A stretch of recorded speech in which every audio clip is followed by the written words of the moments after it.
I could make my own transitions, but I'm not going to.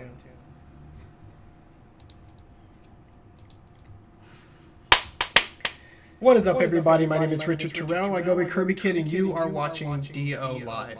No, this is actually Design Over Time. Which one is this actually, Adrian? I have no idea, and I need to turn this down because I'm in my own ear. Story design, meme the movie. Okay, so you can read. How dare you? Okay, so I am potentially starting back up Design Over Time. These are the video series that are a little bit more edited instead of our live versions, in which people can just jump in and talk about games and propose whatever topics they want. We're going back a little bit. We're going to be cleaning it up, making it as efficient as possible so you don't have to listen to about an hour and a half of me ramble about Splatoon for the 8th time. So, on today's episode, I want to do a run through of the craft of fiction. I want to talk about story design. I want to talk about the process of starting with an idea and then working it all the way up to something that the skeleton or the structure of which can resemble the structure of a full-length movie. That's why this is called Meme the Movie. We're going to start with the meme and we're going to end with the movie, and hopefully the whole thing will work out just nicely. But this entire idea is experimental, and it's completely based on the kinds of things that I think about on an everyday basis. I saw this meme, which I'm going to show you in a second, and it's hilarious. I shared it with my friends, and then without trying, without being able to help myself, I started assembling all these details and these elements together into what could be an interesting story. We'll find out at the end of the stream. But for now, I want to show you the meme. Adrian, I don't think you've seen it. Have you seen the meme yet? It was that one with the picture of a swan, right? You are spoiling it. That is a yes or no question. No, I've not seen it. I thought you just... I didn't say lie to the people. I said, have you seen it? It doesn't matter. Okay, we're gonna flick on over here, and this is the first thing that I saw, and I want it to be the first thing you saw as well. Maybe I'll click this. Transition. So the text for this tweet says, it's from Nick Kapoor, and he says, something incredible is happening on Reddit. I'm tempted to say these people have way too much time, but this is legit amazing. So this starts out with this picture, and I'll let you read it for yourself because I think it's a little bit more interesting to hear it in your own voice. I'm just going to show you the picture here. And then this is what it's the next picture.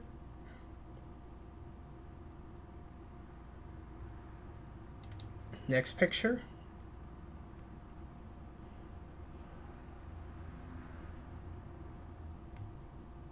Next picture.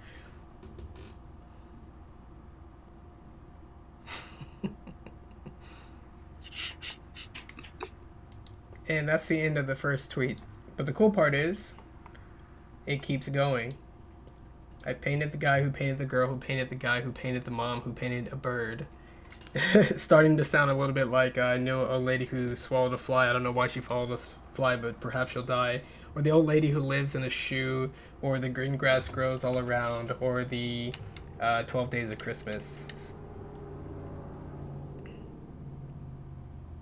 I'll let that car pass. And then this one.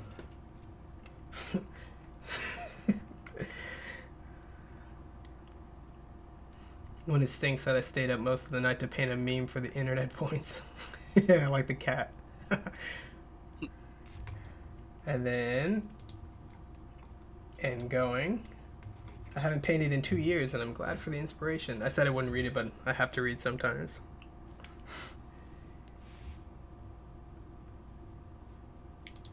This one.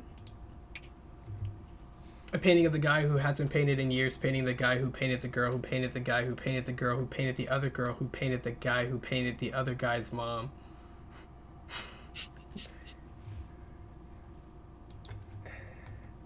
And here's where we start branching off into multiple timelines, if you will. There are multiple branches. A bit wonky, but I painted the woman who painted the guy who painted the lady who painted the swan. And here's another branch. Painted the woman who painted the guy who painted the lady who painted the swan. and another branch. You notice how this one branched off into this one, but this one is a different reality from the other one, different timeline, and then this one is a continuation from this dude. Painted the color, painted the guy, painted the mom, painted Swan. And then stuff like this. Continue with the cat. So there's two cats now. It's you might call that a motif, but it goes, and then this one's funny. Somebody tried to and failed to close the loop. Cheap, cheap, cheap, cheap, cheap, cheap. And then somebody charted out the Majora's Mask Zelda, or the Zelda-esque Ultra timeline. Can I even zoom in on this? Open image in new tab.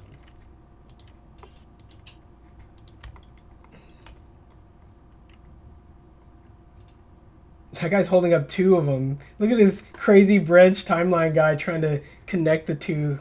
Look, you can see the two timelines going. This guy's crazy. He painted two. Oh, it's crazy.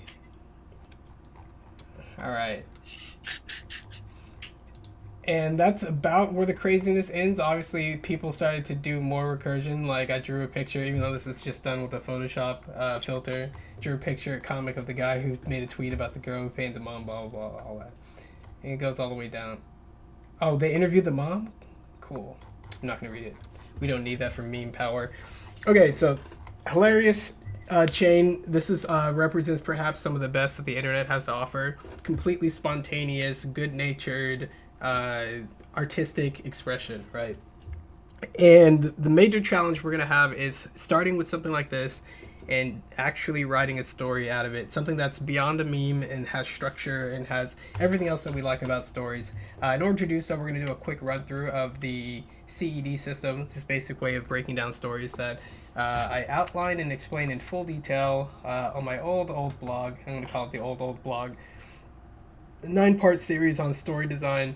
It has a video game focus, a very game design oriented focus, but it's still talking about the craft of fiction and how you understand details and how you can organize details and how you can assemble stories and understand stories and all that goodness. The acronym CED stands for content, execution, and discourse. With content being the core stuff of a story, your setting, your characters, your plot, your complexity, simplicity, which is like how much of this junk is in there, and then theme, which is just your more abstract ideas, messages, morals, stuff like that occurs. Then you have execution, which even though you take the same basic story junk, I'm going to call it junk, there's a million different ways that you can execute on a story, which is going to be one of the most interesting parts of this particular video, because we're starting with a lot of the content set for us and we're going to see what we can do just with execution. But there's efficiency, which is telling a really compact story, using fewer scenes, lines and dialogues, locations, actions, all that stuff. Coherence, which is if your audience actually understands the story you're writing, if it actually makes any sense. I should actually move the screen over to here. Bear with me. Okay. And there we go. So now it actually looks like I'm reading it. Coherence, pacing is just how the story tends to feature waves of exposition, action, climax, resolution, with tension and resolution, and calm moments and exciting moments, all that stuff. Just how the scene-to-scene linear nature of the story creates energy and what it does with that. Style and language, from different tongues and colloquialisms to actual literal languages like being English or Japanese and things like that, or just using different styles, writing a story in just straight prose or writing it in iambic pentameter, stuff like that can all be done. Medium, books are written in words, movies are done with audio and visuals, and video games are done with interactive stuff, but otherwise that's pretty much the core of it. Discourse is just basically how the story fits in with the grand universe of stories, how creative something is, if it's within a series of stories or if it's transmedia, like if there's a comic book of it and it continues in the movie and then there's like a bubblegum wrapper addition to the story and all this, anything possible you can add to it, that's what that is. But for the most part, we stay grounded in the concrete, and we don't worry so much about the other elements. So as you can see here, story design, CED system, content, execution, discourse, content, characters, plot, blah, blah, blah. And characters you can break down even further into these different types of characterization you can do, and all these other little tiny buttons up here at the top. So with that said, let's just get a quick rundown of what we have going with us in this meme here. Let me switch back over here. Meme the movie. These are my notes. I'm just gonna type them as you see them. So content wise, let's do something like this, and let's do something like that, and let's go over here and just like copy this. Why not? And let's go over here and paste it, and then let's just kind of like delete all this junk. Setting, we're just gonna say Earth. One interesting part about the internet is you get people coming together and submitting a very small slice of themselves, a very small piece. So you really don't have setting, and setting really tends to matter less and less with stuff like this, with memes especially. So Earth. Characters, we have the, what do they call her? The mom? The mom that drew the swan. It's actually an egret, right? And a bunch of other characters, but they're aptly named guy, girl, cat, mom, and that's about it. So it's pretty easy to wrap that up. Mom, guy, girl, X4, and 2 cats. Okay, so the plot. Plot is the different events that happen, and the meme doesn't have a plot. I mean, you could say like the action is actually painting things, which is pretty straightforward. Complexity is recursion. That's more like the fact that the plot is they're painting things, and they're painting things based on things they paint. So that's what gives you your sort of recursive nature. Complexity and simplicity, it's all in the art. And all in the faces. And the theme, here's the interesting part. Even without being interested in storytelling, this is something that I find people that are very detail focused would notice. Something incredible is happening. The original caption says, "My mom painted this and said no one would like it. It's her second painting." And I think that says a whole bunch, actually. And if you want to like throw in your initial impressions, Adrian, just go ahead and do that. Anything that you would say, or what do you think the story is behind this initial picture? Like, why would this picture even be posted on the internet? What do you think is happening? Oh, the guy's just basically saying, hey, look, my mom doesn't think anyone would like this picture that is obviously way better than most other people's second paintings are. Pretty much. In the grand world of art and expression, a lot of times when you're a beginner, there's a lot of doubts, especially when you have any kind of ambition whatsoever, or you know how good things can be. When you're a kid, your ignorance plays to your benefit, and you just do whatever for whatever. But in cases like this, when you're a mom, and clearly when you're a mom, you're not a kid, and you're old enough to know what paintings are like, and you kind of always wanted to paint, right? Because otherwise, what took you so long? Kind of a thing. So it's clearly like finally getting time to do something that you've always wanted to do, kind of a thing. And then as you are struggling, as all beginners do, these are the natural emotions that you might experience when trying to be an artist or make anything of yourself. So themes we have are confidence, skill, expression, and let's see. And I think the part that's most telling to me is her face, right? It kind of looks like when a parent makes you hold up your picture and take it, and or whenever you're dressed for like a special event and your mom wants to take a picture of you when you look nice and you just like don't feel like taking the picture. that's kind of what this looks like to me. Like somebody convinced me to do this, right? So I'm doing it because we're family kind of a thing. And her face, like the eyebrows and the head tilted to the side, because it's like humorous and she's humoring him and he's encouraging her, and then she's smiling and frowning at the same time, that kind of a thing, right? Just all plays into basically what we just explained and how sort of vulnerable people are, vulnerable, with stuff like this. I mean, if you've ever been to a creative writing class or you've ever had to work in any kind of workshop, it is pretty nerve-wracking sometimes to put yourself out there, right? And the internet is all about putting yourself out there. You can see a very generational thing happening right here where old medium mom thinks a thing, feels bad, says a thing. Younger, I'm guessing son or daughter or somebody's like, no, we'll show you. Like, I'll put it on the internet. I'll use the power of the internet, and I'll show you exactly how people are going to react. So obviously the painting's not bad, but this is this strange and curious reaction that people had. So this guy, this is the first, I imagine, and you could say that his picture of her is better than her picture of the egret, which is kind of funny. He looks like a professional. He has a painting in his background. This is paint material. He's in his paint shop. He probably did this as a warm-up, but then his face is so funny. He's just like, even like, what is it, lifted one eyebrow? But he did the opposite eyebrow and tilted his head to the side. And okay, so here's another thing we'll throw in. Art imitates life, imitates art. Imitates, is that how you spell it? Who cares? Life.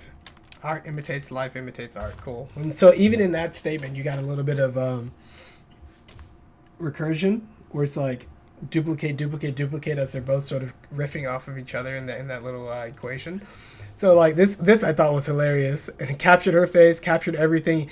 Look at his attention to detail, like the green of this photograph made it a nice green, but then he added like a lime green highlight to this door frame, and it's just like, wow, you have talent. So this is the kind of extreme thing that's hilarious about the internet, because obviously this isn't done in a collaboration, and perhaps his effort would never actually get back to the original person, but it's just thrown out into the sea of things. And like many things you throw out to sea, it tends to come back to you eventually.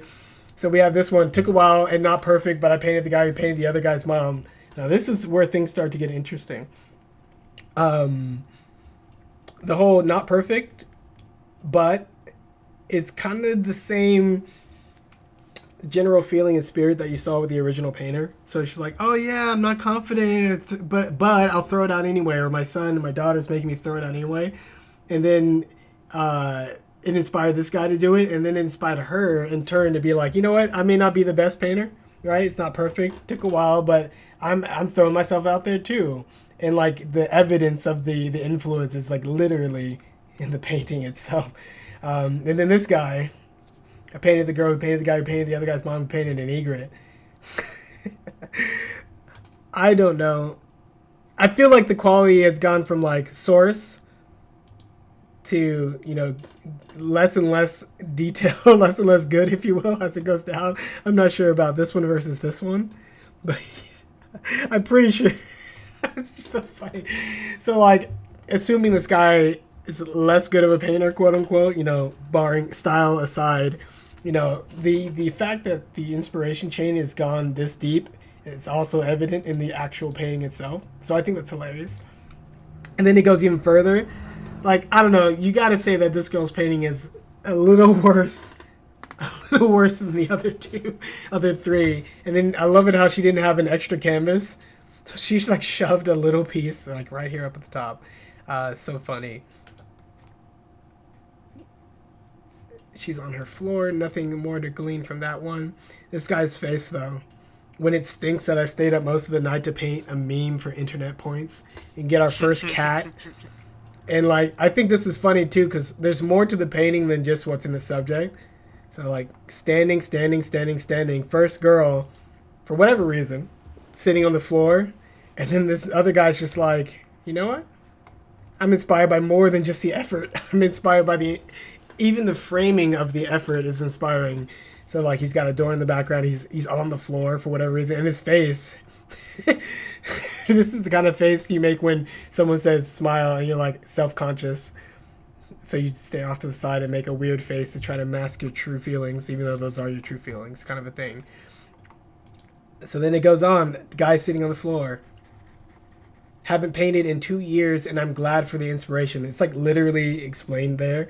If you weren't picking up on the clues, but yeah, I like his color work and the blotchy style, but it's interesting how the detail work is diminishing somewhat, and I think it keeps going, right? So this guy apparently used an Apple Pencil, did everything on an iPad, probably with a program like Procreate, and even more rudimentary and stylized. Use a lot of negative space on the top. How much negative space did the other guy have? Yeah, not a lot. He had some on the very top, but this guy put some on the left too, just because. Painted a guy who hasn't painted in years. Is everyone like trying to lift one eyebrow? Most of them. Eyebrow. I'm going to type that in. Hold on. Theme. Eyebrows. Okay. I keep forgetting where I'm clicking. Okay, so then more pictures. You've seen this story. There's a dog. I didn't even see that dog last time. And we got our multi-timeline. This person is in a place with paintings all around him. I'm assuming that means it paints. And this artwork looks like a familiar cartoon, a little bit like Bob's Burgers with these eyes. Interesting. More watercolor style. And this one is even more stylistic, right? Kind of foregoing a lot of the detail and just going with all this expression. Did he just paint it? Who did he paint here? Did this guy paint himself? No, he painted a guy who's holding... Oh, yeah. So, yeah, he has two paintings on the left and right, and then he painted left and right, then added splotches on top just because. And then she did the splotches on top of his. It's so funny. Oh, that's funny. Yeah, kept the splotches. Goes all the way deep. I wonder how, like, fine and detailed these tiny little innermost pictures are in these, but... And then the cat, the least detailed of them all, right? This one. Man, that's funny. And then somebody tried to close the loop, which is hilarious. This is a Photoshop job. And this person took a photograph, the second photograph, and tried to close the loop with that. Because this is right here, this is not a painting. But interesting concept overall. So we got our themes. We have our complexity. We have our simplicity. We have a very little to go off of right now. And we got a very basic plot of people inspiring people. People inspiring people. That's basically what's happening.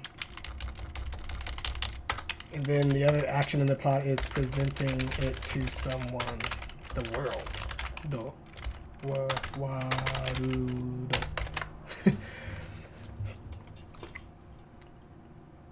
So these kinds of experiences I feel like are super familiar to artists. I think anyone who puts themselves out there on the internet can relate to some of this, and anyone who puts themselves out there in any social environment can relate to this. So already this project has very universal appeal. I think just seeing their faces says it all. I think that's really what the core is.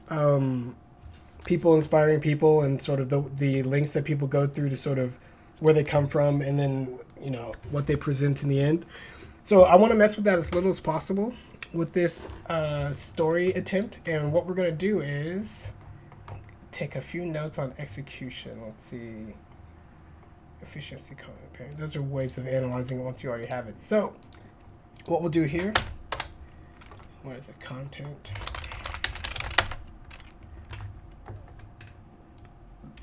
Keep the formatting. Okay.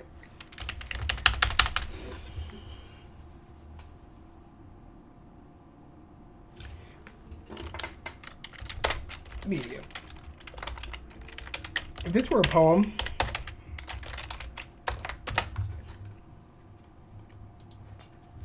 So one interesting thing about poems and one interesting thing about this setup is words can only do much. They can paint pictures in your mind, but they take a long time. A picture's worth 1,000 words. So this entire story chain is already like moving thousands of words at a time, essentially, in addition to the words that they use to describe it. So a lot of times you don't want to go backwards in complexity, right? For a medium that is visual, you don't want to like go back and use words to try to tell a story, essentially. So what I'm thinking is, okay, well, you either tell your story with these pictures and text, or you tell a story basically by refilming the entire movie, and that's ultimately the goal, getting to meme the movie. But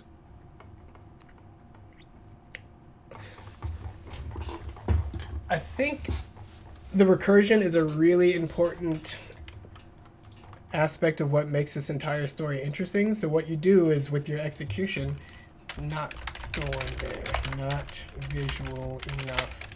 And short story, maybe, but you'll have to do a lot of setup.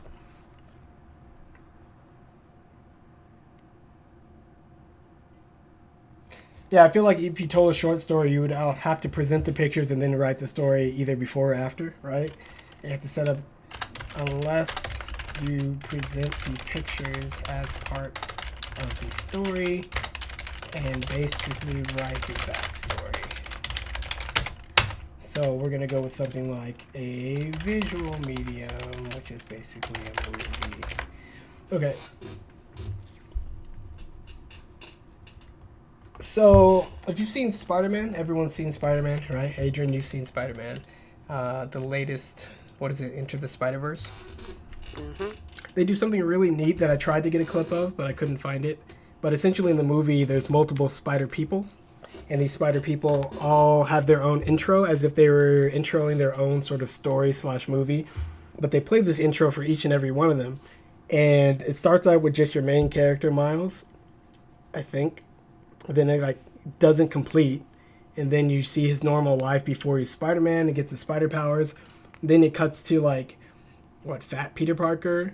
And it cuts to like Gwen, when Gwen kind of enters the scene, and every character gets their own like, my name is blah blah blah, and up until a week ago, all right, and I have these spider powers, I save the world, blah blah blah, but up until a week ago I thought I was the only one. And then it kind of layers this really interesting, I thought I was the only one, and then they kind of play off this whole like, we find companionship and camaraderie in each other, which is cool because they use that sort of stylistic execution to create that resonance and that repetition that you kind of need in order to keep track of a lot of elements that are similar. So we're going to do the same thing. We are going to create a sense of, this is, execution. This is probably go into pacing. And this can also go under style. Create a sense of recursion. Recursion. Cool. Recursion by looping the same basic story / framing / narration framing setup. I don't even know what I'm typing. So here's the movie that I have in mind. This is kind of what I zoom in on. This story starts with this mom character, and it should end with the mom character. Much in the same way that somebody tried to close the loop and fail, the movie is going to do the same thing. What do we do? Plot, medium pacing, scene to scene. Yeah. Execution, we have a plot. These are the actions. People aren't going to do something yet. We're still talking about structure. So we're going to open with mom, end with mom. And one interesting thing that I learned in fiction writing class was that it's not the job of fiction to answer questions, merely to pose them, right? Like, you don't read a book and be like, you better give me the secrets of the universe or I'm wasting my time. Like, that is not the goal of telling a story. That is not the primary concern of why people share information in the first place. It's just to share, and in sharing you both learn, you see things from different perspectives, and that in itself is extremely powerful and extremely valuable. So what we're going to do here, One thing that I found interesting in the story is it might pose questions such as, not what is skill, expression, why? Why do people art? Right. What does it cost? And then when you answer that question, these themes become a lot easier to structure. Like this. Expression. Like that. What does it cost?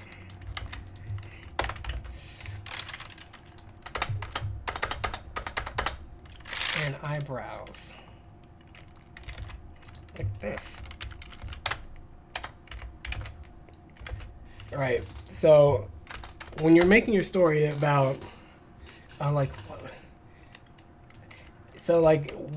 why do people art? What does it cost? This idea itself is going to be expressed in how art and people get inspired off of each other. Now, being inspired off of somebody and making some artwork does not answer the question. It basically sets the foundation. Like, looking at all those cases of people painting pictures doesn't tell you why they did it, and what it cost. Even though someone said, like, took me all night, took me forever, I wasted paints, I used a lot of blue and brown. Doesn't matter. These are the more interesting answers that are behind it all. So now, even our thematic structure, it's got some good organization here. And one thing that I'll say is that what's happening in my mind is, starting with the content, going to the execution, seeing something in the execution, going back down to content, going up and down and up and down and up and down, and maybe just briefly dipping into the discourse, like, is this idea any original? Has anybody ever done this? Yes, no, maybe. Then go back down to execution and then back down to content.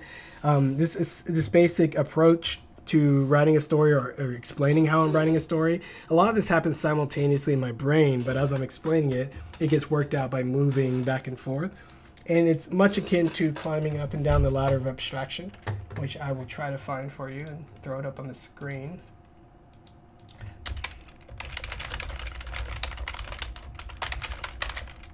I'm not necessarily representing the story in any kind of graph, and I'm not using that graph to then give me insights about what else I'm doing, but in a very similar way that this article explains very nicely, right? Climbing up and down the ladder of abstraction.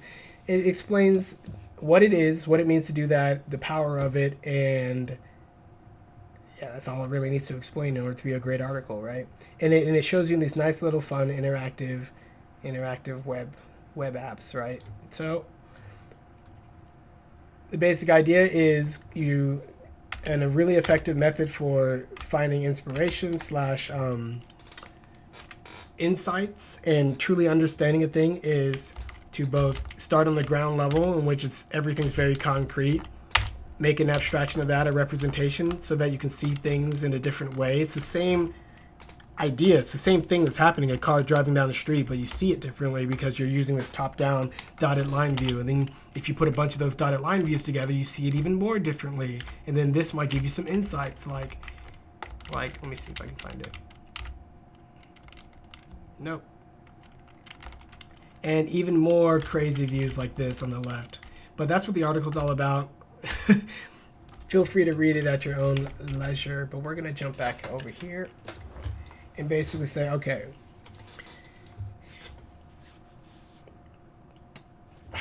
forgot about the sun, the mysterious child, son, daughter, who knows?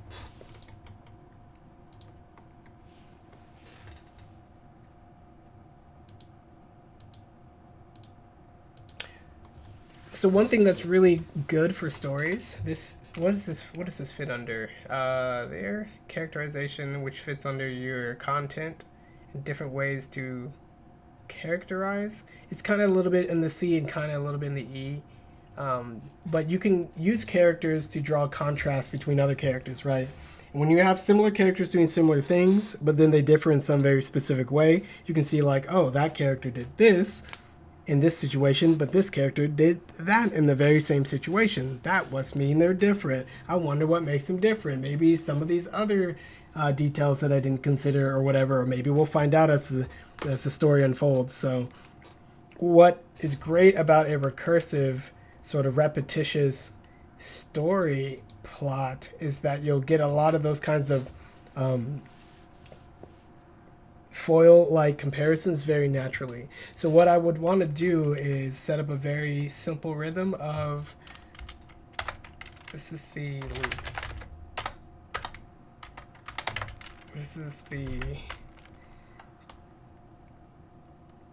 life / emotional context before the inspiration. The inspiration, the effort, the aftermath, and then the even after that, I want to do the aftermath part 2. That's all I call it. Part 2. So this in itself is a tiny little story loop in itself. If you would imagine the mom, she, like I said before, like I made up the story already, but just from the details, what it makes me think of is essentially mom loved painting since childhood or since some time. Always wanted to paint. There's always those things that people, as they get older, like I've always wanted to do this. And for whatever reason, I'll say finally got a chance to go to painting class, goes to painting class or whatever, learning somehow, and following the instructions, but also sort of feeling somewhat out of place. I'd imagine that a lot of people in the class would be maybe younger, potentially more experienced in painting. If that's your second painting ever, it's not hard to get more than 2 paintings done if you have paint. So you can imagine that she's not very experienced in that matter. And sort of all the... I mean, this is what I mean by context, because a lot of us just chalk it up to being like life. There's a lot of things that we're like, man, that's just life. And we understand these things and more as we get older.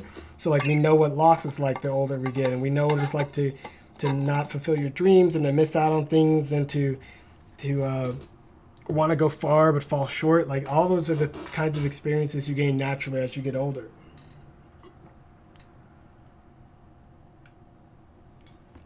Water. So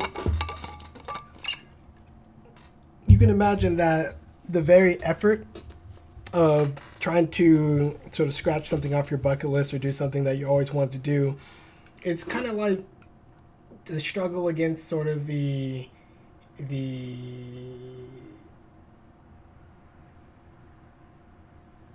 natural sort of regretful side of life that just tends to happen, right? So whenever you have characters that are doing something against what comes easy, that's when you really sort of hone in on sort of the core impetus, the motivation that drives the character, and that's what drives the plot. So essentially, by watching this mom paint, you're like, oh, she's trying to do like that thing we're all trying to do in some capacity. She's trying to beat the odds, right? So that's essentially what the context is, and you can set this up in many different ways. Hold on, this is the basic loop, so let me see. I can represent this by doing this, and this, and I think if I do this, it'll turn into numbers, and it'll piss me off. No, letters, that's cool. No, it'll piss me off. Yeah, I did not want letters there. Okay.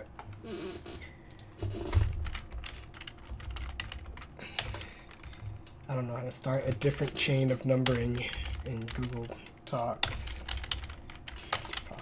Okay. So you can imagine the scene. It opens up. It frames a lot of what I just told you, and you can frame that kind of thing in many different ways. We're going to start with the mom here, and we're going to just do the 1, 2, 3, 4, 5, right? Emotional context is mom is getting older, always wanted to paint, got a little time / opportunity to take painting class,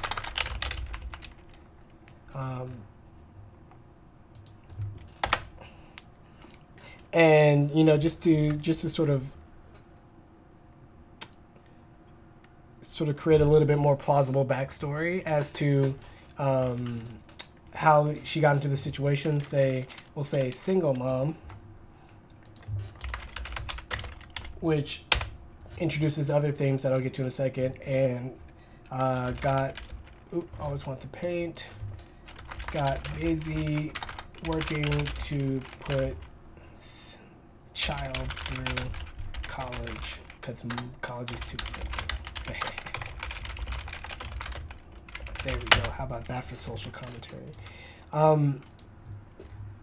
And the reason why this is important is because there's a lot of situations where, I mean, life's hard enough as it is, but when the odds are stacked against you for whatever reason, like you could be a single mom for any number of reasons, and you go out of your way to like fight the odds that are stacked against you to give like your children a better life. It's going to take a lot of time and energy, and that's when everyone knows, like, oh, you prioritize and you put your dreams aside so you can give your kids a better shot at it. Like, that's very common, and having this kind of background also makes it interesting when makes second painting, child, observes, this is important too, I'll bold it, observes mom and her mixed feelings about her own painting.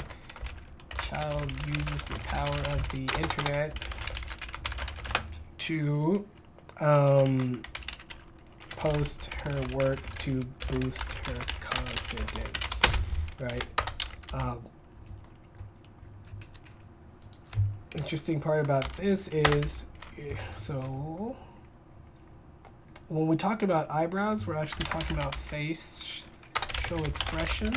But what eyebrows play into this, it's just a funny thing, but this is good for a visual motif.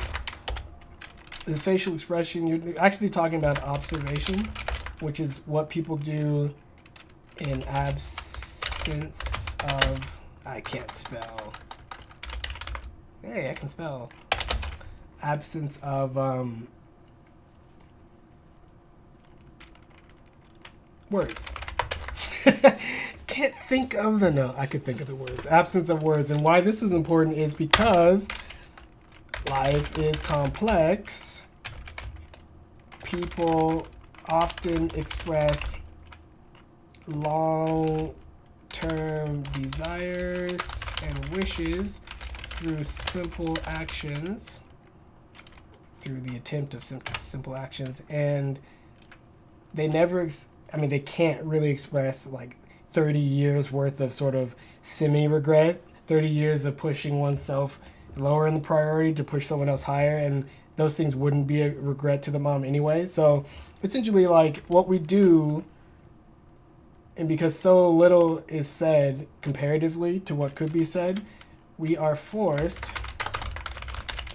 to observe each other and make approximations. Guesses. I'm just gonna put guesses. But this right here is important. We are forced. I'm gonna underline this, and I'm gonna highlight it. Just like making up whatever. This is important because this is, what is this? Let's see. What does it cost? What is art? What a huge question. How dare you try to tackle it? It's easy. Again, stories are to pose interesting ideas and questions and situations, not answer them. So even though these look like questions, because I put question marks on them, I don't need to answer them with the story. I'm just gonna. These are what's in the backbone of sort of. I mean, it's under theme. This is a theme. I just read off the screen. This is why themes are important. So when you're asking yourself, what is art? This basic idea of expression. What does it cost? This theme, was actually supposed to go under here, and then the why do people art is the whole because we don't have a choice, or because we finally have a choice. See, that's this right here is a nice turn of phrase that means practically the same thing as this, but this resonates. I'm gonna put this in a freaking what's a good color for resonating? Just a random question. I don't know. How about yellow? Just use yellow to highlight this. Gold. Okay. So when people finally have a choice, it's the kind of thing that resonates with right here. Gold. Expression. Blah, blah, blah, blah, blah. Do I have inspiration on here? Why? Because because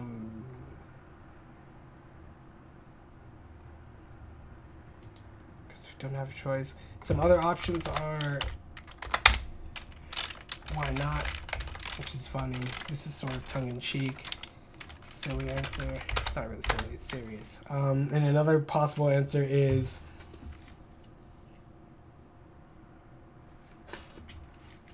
this is another good one.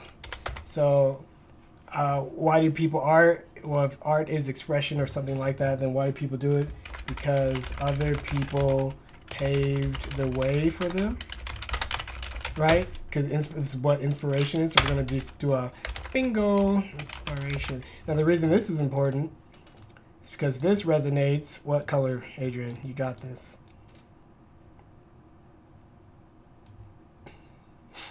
I have to unmute myself. We're Another gold. Another a different color because we're actually connecting different themes in different pieces. My bad. Oh, I'm behind in the stream, so.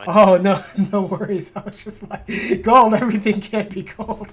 Because other people have paved the way. Gray paved. It makes me think of cement. Okay, we'll do this weird purpley cement so it shows up better on the screen.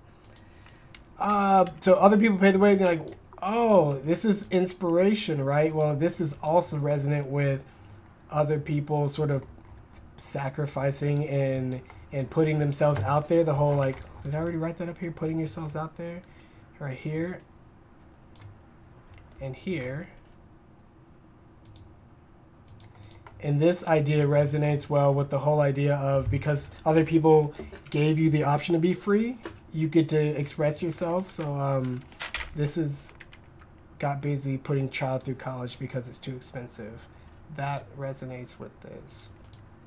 Now the reason that's really cool is the in a very general sense, art is not a necessity in some ways, right? Like you gotta like eat, you gotta sleep, you gotta poop, pee, breathe, a few other things.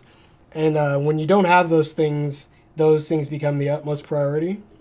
And in order to get a lot of that stuff, or maybe just the food part, you need shelter. Okay, food and shelter, you need to pay money. Typically, to get money, you got to work. And between sleeping and working and eating, that takes up a huge chunk of everyday life, we'll call it.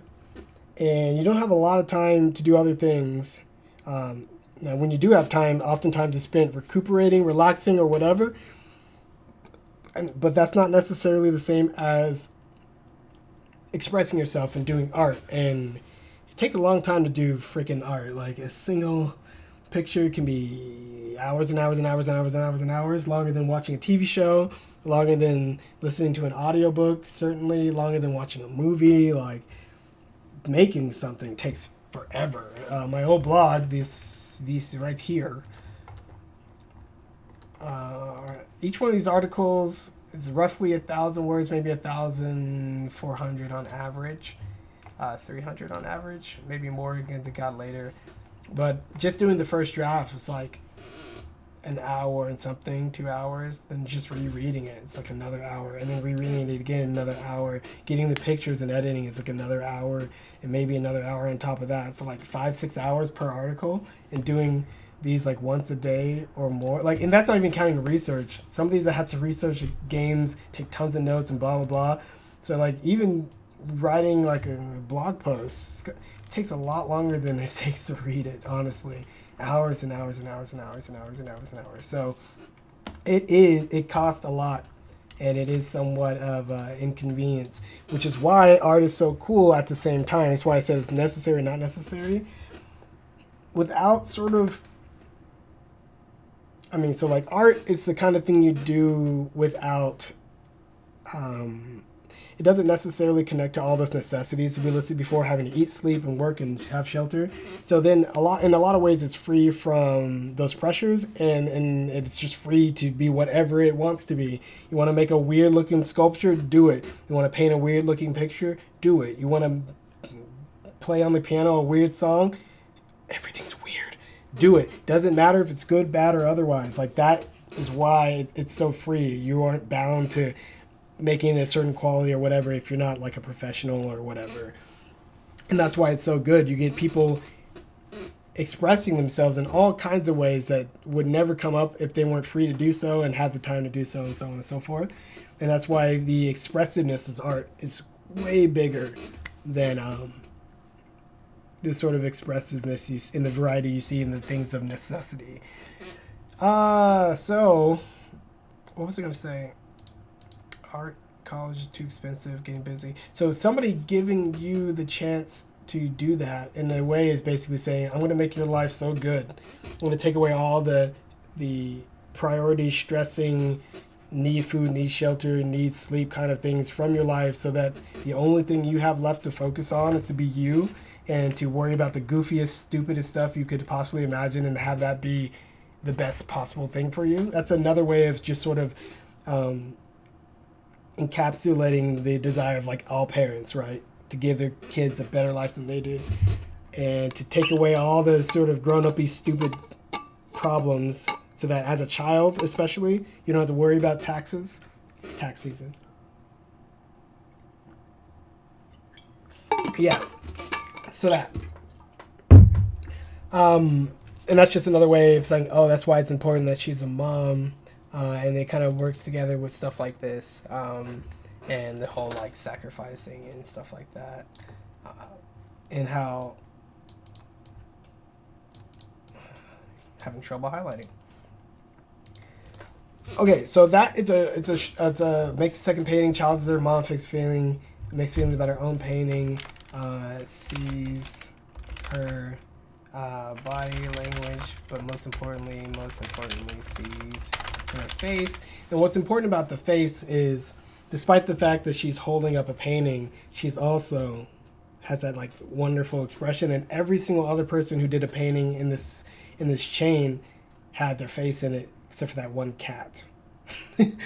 So like, people is always at the core of this. People, why art? You could throw that under here, like, why do people art? The people, cause people. Why not?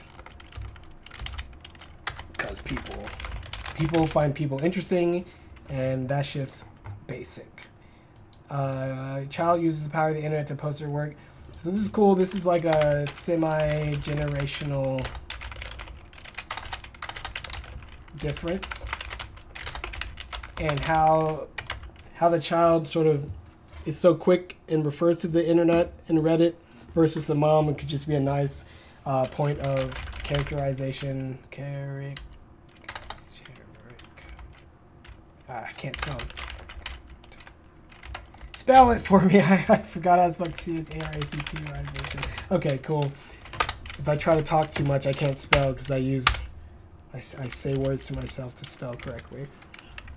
And that's interesting. So that's just, that all goes into one, the emotional context, the inspiration. It's not so important that she got inspired by an egret. I don't really care to do bird motifs in this story. I don't care for birds. How about that? No, I love birds. Bird motifs. Like, she's finally free. She's finally free and flying. Don't need it.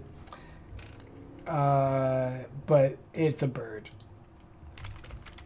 It's a bird. The effort.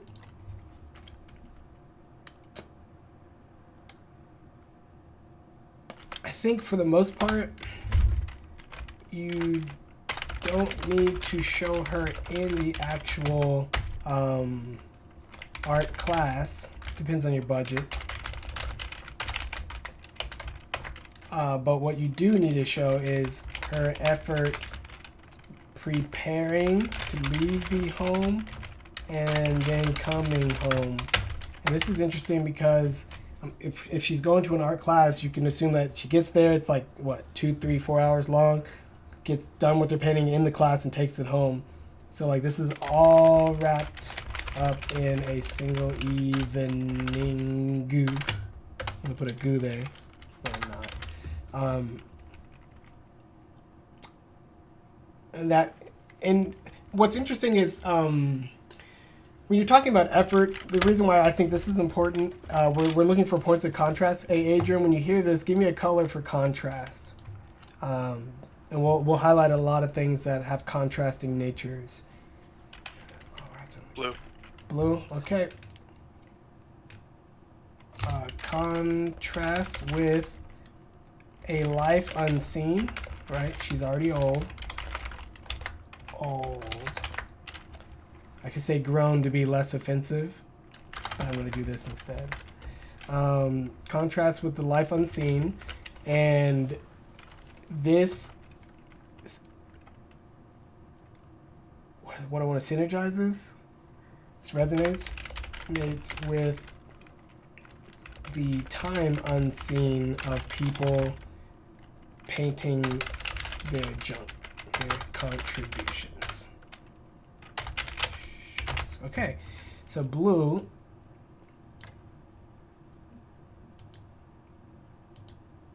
Oh no, I hate clicking that button.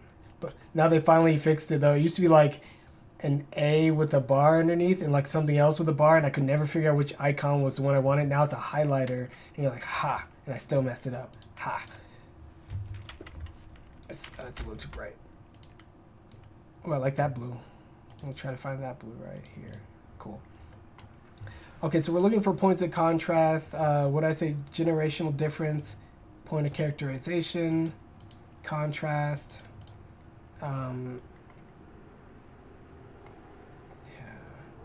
So she goes, oh, another cool part about this execution-wise. Execution-wise, single setting, which we're going back up to things like this. Where's our setting? Now we have one. Mom is set in her home. And you can get a lot, you can tell a lot about people's life circumstances by going into their home. You can see if it's a 2-story home or a 1-story home or an apartment. You can see if it's messy. You can see if it's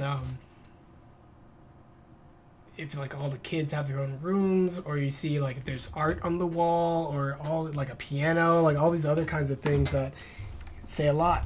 Just individual details, so it says a lot. And I'd imagine that ends with the mom timing wise. So this all happens in an evening. Execution can do long cuts or a continuous shot, movie style. You can also do it execute. What's our execution color, Adrian, when you hear this? You can also execute red. Red. Haha, good. I was like, he better say red. Okay, and then generational differences, point of characterization, stylized wise style, which I'll just put here. You can say selfie, webcam, Vine, Um, TikTok, I guess that's a new one kids use. Snapchat, I don't use this junk. I sound old.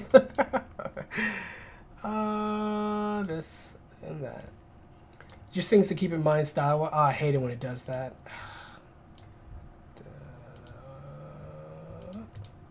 Not deep enough. Okay. Things to keep in mind later when you're thinking like, oh, how do you characterize someone beyond just having them say, I am sad? Like, how about you use the things that are more akin to their character and their generation and their ways of thinking, which is represented by their ways of expressing themselves. Hey, it's not that complicated.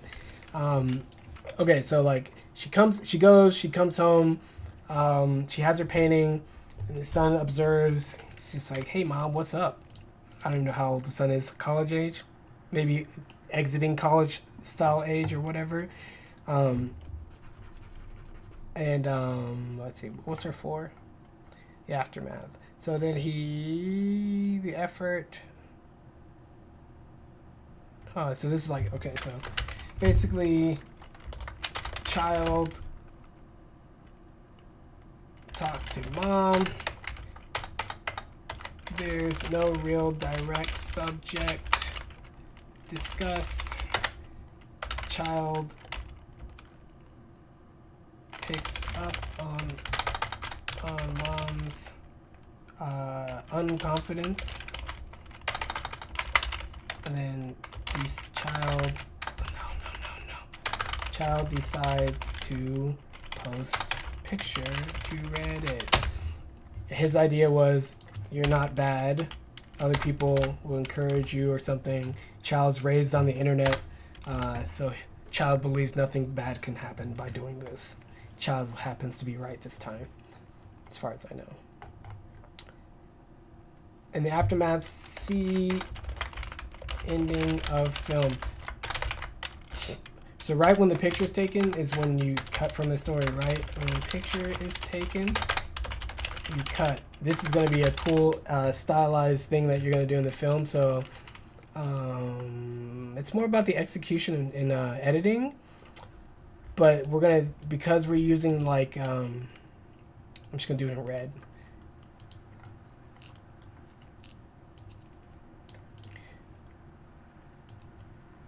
Okay, so this ends with mom. This is our loop structure. I'm going to do this. Placement style. Like that. Okay, so that sets up our story. Very easy to understand. No one's confused. Most of what we see, most of what the story is working with now can be observed with whatever details you want to use to convey that the son's in college, the blah, blah, blah, financial situation, no dad in the picture. You don't even need to give a reason, blah, blah, blah, blah, blah. So now we're going to... I mean, if a picture tells 1,000 words, that did that. So like here, like I said before, every time the person seems to draw and take inspiration from this person, the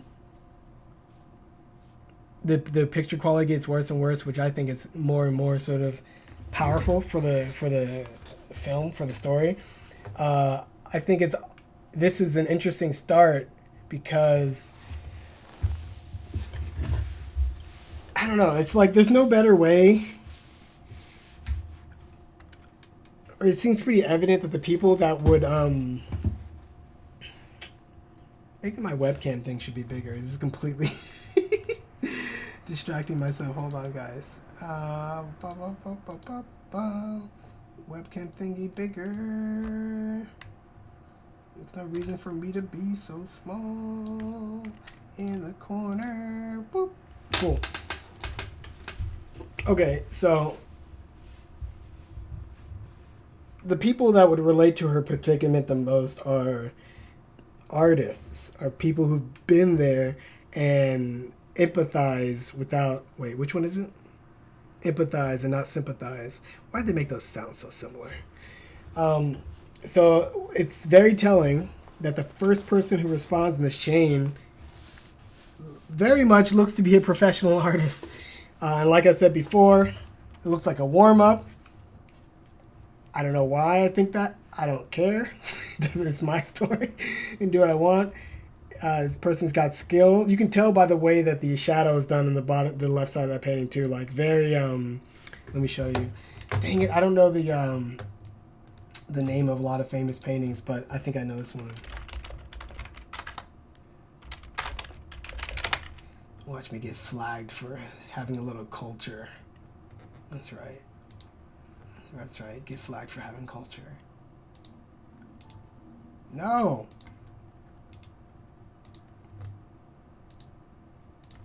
Oh, you piece of garbage.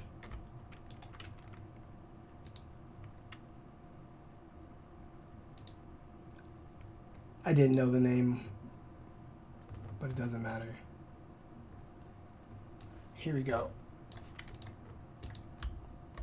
Wow, that's a high-res picture. Bada boom. Look at this. The greens reminded me of this. I mean, if you know anything about art and painting, which I don't, I know a little. This picture and the way that the greens in the background and the lighting reminded me a lot of this. It's very this is some good color control. But yeah, like you can tell this guy's got skills and captured the facial expression particularly well. Not only did he capture sort of the realistic framing of the photograph, but he captured the artistic image right here, which is like really cool. So it's basically saying a professional artist is like, hey, been there, right? Like I know exactly how you feel.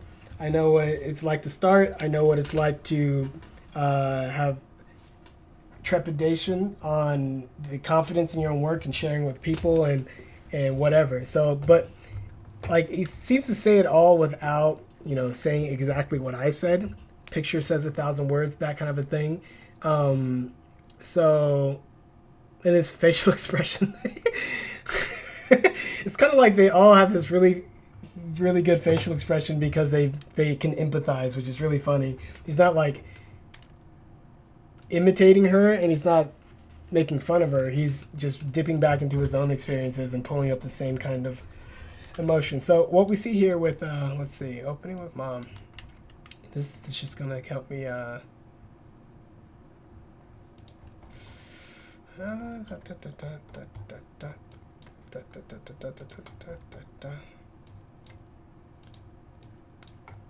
hate it when things are unorganized. Hold on.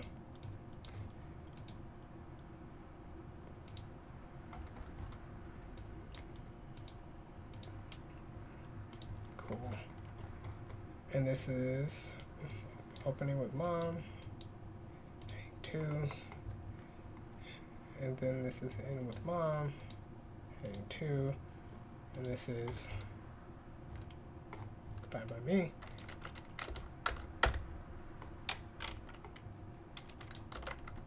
And this one will be Professional Artist.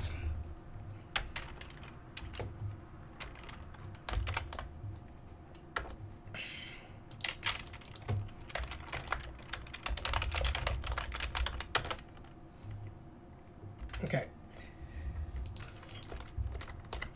So we'll just run the numbers again. I can probably just talk them out loud, but I might as well type. Life emotional context before the inspiration. Let's see. The inspiration, the effort, the aftermath. So I feel like this guy doesn't need to have any problems. Like not everyone in your character in your story needs to have problems and need to be the focus. I feel like showing the super comfort and confidence in which he operates as a professional artist and just seeing behind the scenes. Oh, by the way, forgot to mention that another motif. Give me another color when you hear this, Adrian. Give me a color because I got another motif. For what? Expression / words. Purple. Okay. We'll try this kind of purple then. Even though we already have a purple. Oh, that's good enough.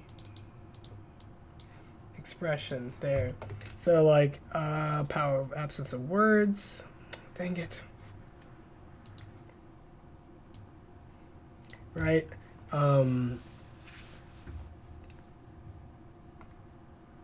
Another thing about this is, oh yeah, the when I said that they don't talk directly about the subject, whatever.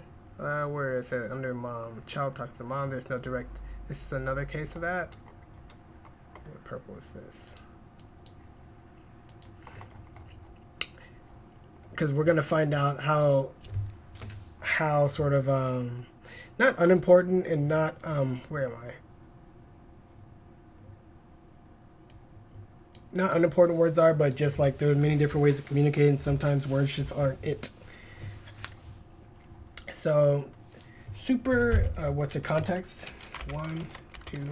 That's too big. This is too big.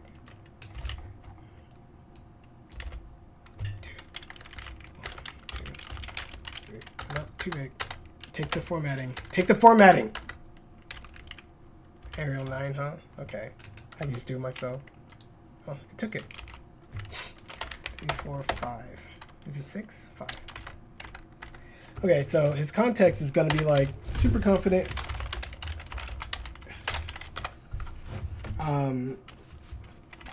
Arts it up like a machine. No hesitation. Quality, professional work.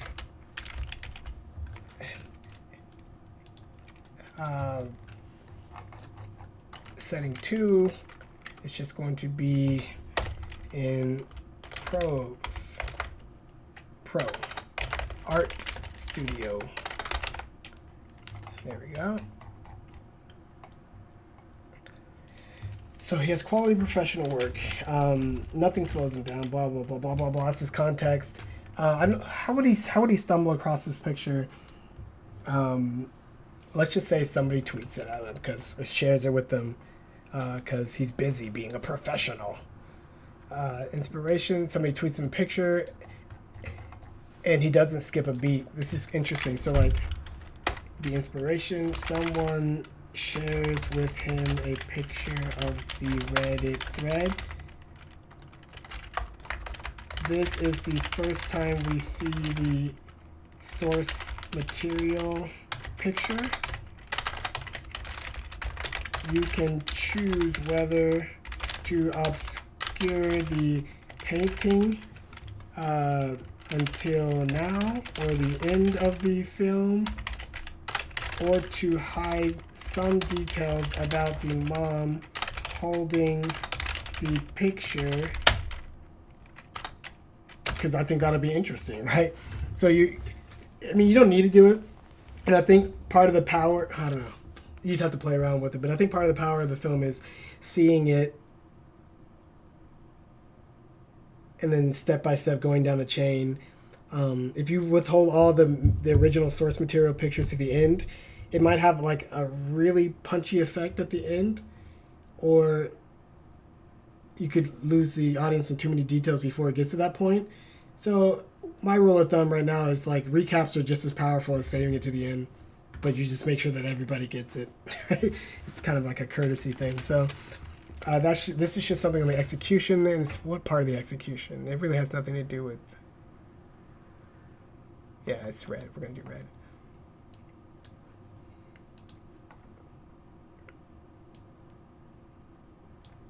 Okay, so then without skipping a beat, what's our 3?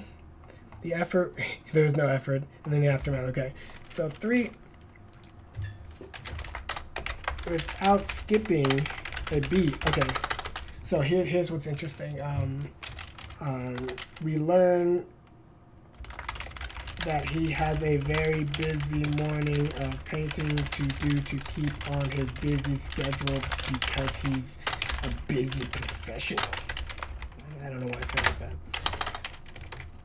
Busy, busy, busy. So without skipping a beat, goes into the studio and and basically whips out this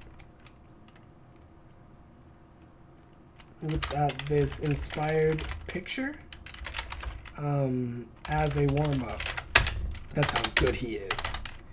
That's how good he is. I don't care. Okay. So the reason why that's important is, you know, if it wasn't so clear before, it'll be pretty clear now that the mom lacks confidence in her work because of all the reasons we discussed before, because she's self-conscious, she wishes she were better at this point, or she knows how much better she could be, or maybe she saw some other people in the class. All those reasons could be the reasons. But then the knowing that something is better out there is sort of a reason there, and now we get to in firsthand see what the better is and how a professional can do things, and this is why this is interesting as a point of contrast. And Adrian's contrast color was blue, like that. That's how good he is. Contrast with mom. It's kind of mean. Okay, so and then the aftermath.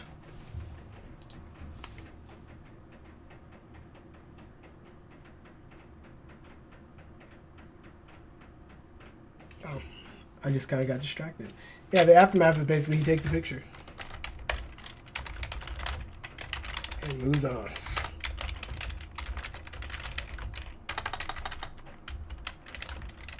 Busy day.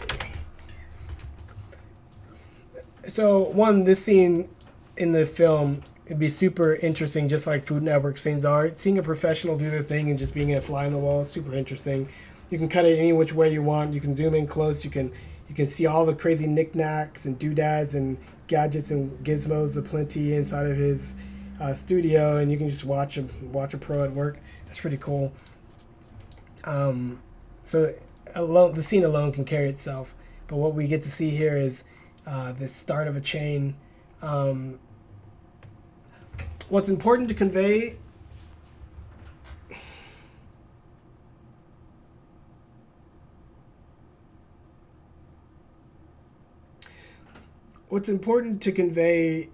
or not to convey is that he's doing it in a joking manner, and that he's doing it because he's cocky or so good or whatever. So I think it's really important before you realize what he's going to paint, that you see his reaction, which is our theme for inspiration, right? So let's say someone shares in the picture, he's busy.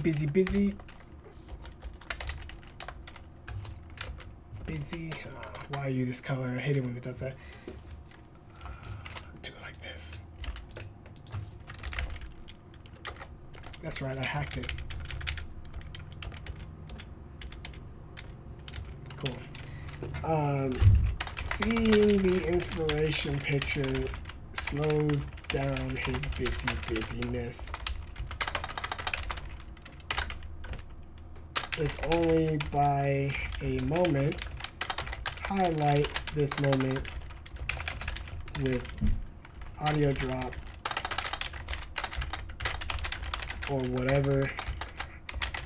Drop out, not audio drop, but duck out the audio by ducking out the audio and blah blah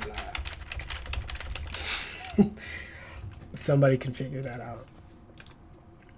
And then so it's important to see his face motif, how he has a look in his eye that says, yes, I've been there, I can relate. That's super important. You can even, if this is difficult to convey, you can have him text the friend back with some kind of verbiage that implies such an empathetic response. Don't do that. That conveys verbiage. Super important. So like we saw his face. What did we do face? What was face? Absence of words. Maybe this purple. We are forced to make guesses. It plays up. This is just a thematic execution thing. When you leave your audience in suspense briefly, you know, build tension and create interest. You can do it like this. You're like, what's he thinking? What was that picture? Like, what's he gonna do? Like, those are all the questions you should be thinking. But as far as faces go, I thought we had one for face. I'm going to stylize this. TikTok, Snapchat, characterization, painting to a mom's getting old, got busy. I probably should have made a color-coded section, but too late.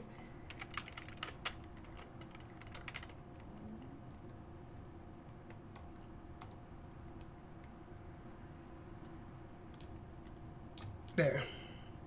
Cool. And then he takes a picture and moves on with his day. And then,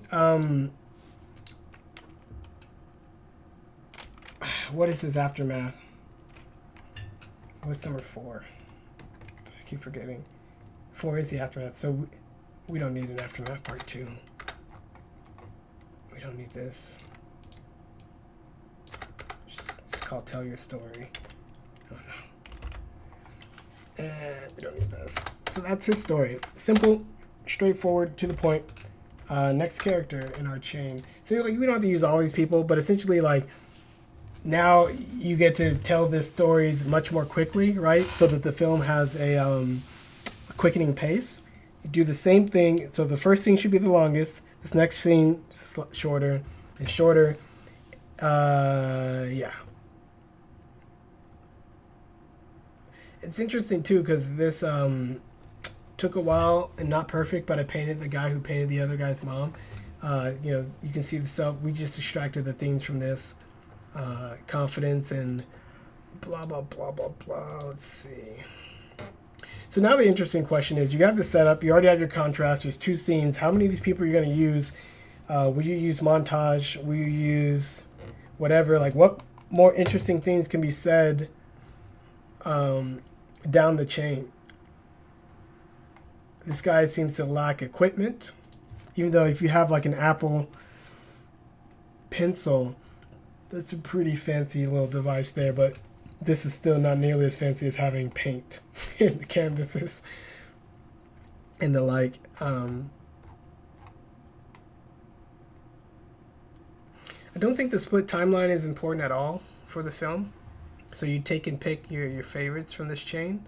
I don't think wrapping it around on itself, it's going to be neat to do that narratively, but this picture is not important. It's funny. You can throw it in at the end.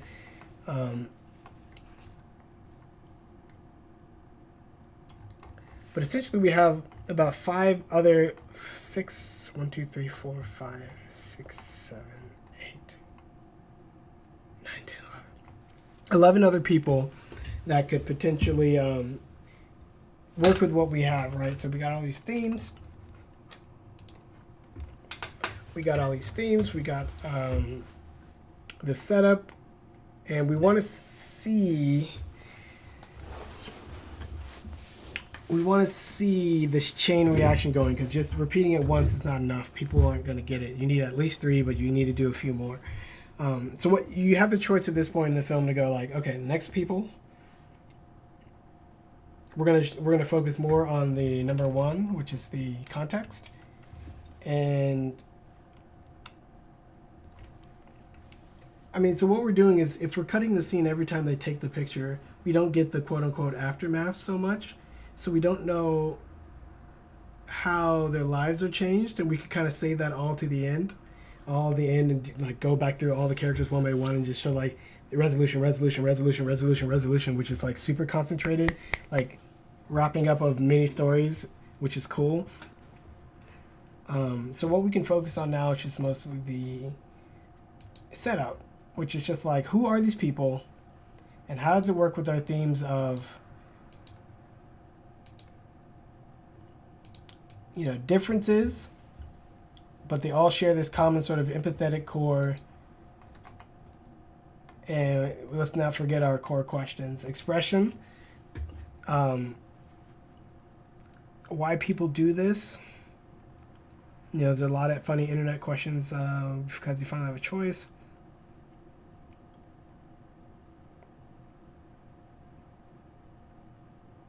What does it cost? This is a pro. A pro already answered this. Well, we'll say it's not skill. It's something else. Because they all do it, and they all have skill. Like, all those paintings are interesting in their own unique way, even if some look more realistic than others. Vulnerable, confidence, facial expression, observation, life is complex. Eyebrows.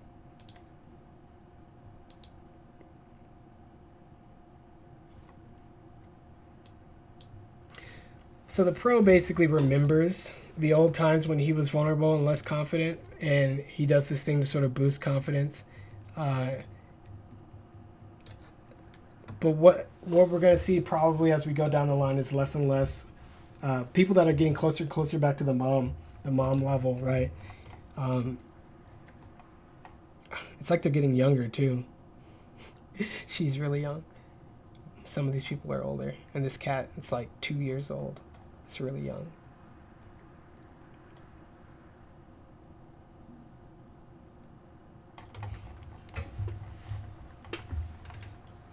So I'd imagine that each of these people, you paint their context in different ways. The girl could be, this one. This girl could just be like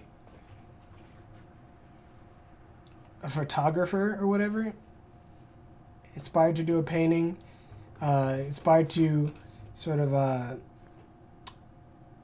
not do something she's confident in, to do something that she was inspired to do, right? So like there's all these different aspects of how people affect people that you could highlight with each of these additional characters, and like just showing what inspiration does to different people, how it motivates them, how it changes their circumstances and their outlook and their attitude. So you can have all kinds of different situations where she's like stuck in a rut with her photography, disappointed in what she's doing, maybe just like at a writer's block kind of thing. Not that there's anything like wrong with that, but she just knows that she sort of hit somewhat of a brick wall. And then these inspiration from a painting, we'll just write this down. So this is the photographer. The photographer.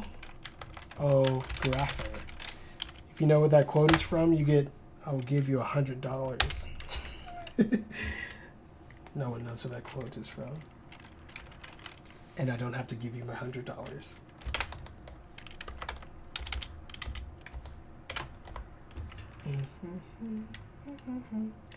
So you could say she works in one medium.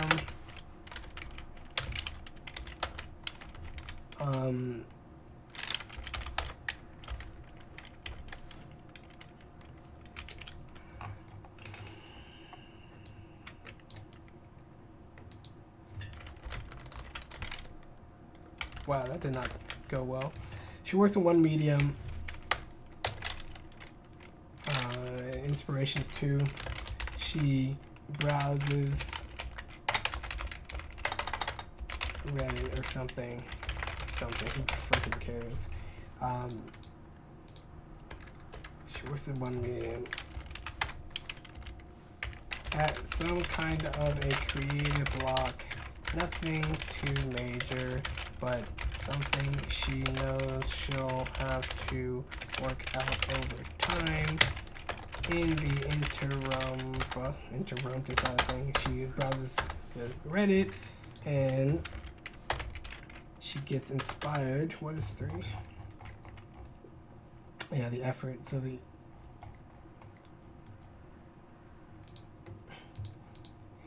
she browses Reddit, and this is the interesting part.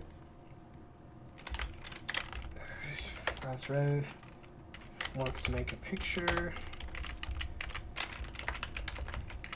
So a cool part is being a photographer. All these ideas are shared via photographs posted on the internet. So everybody's got a camera in their pocket because we all have smartphones.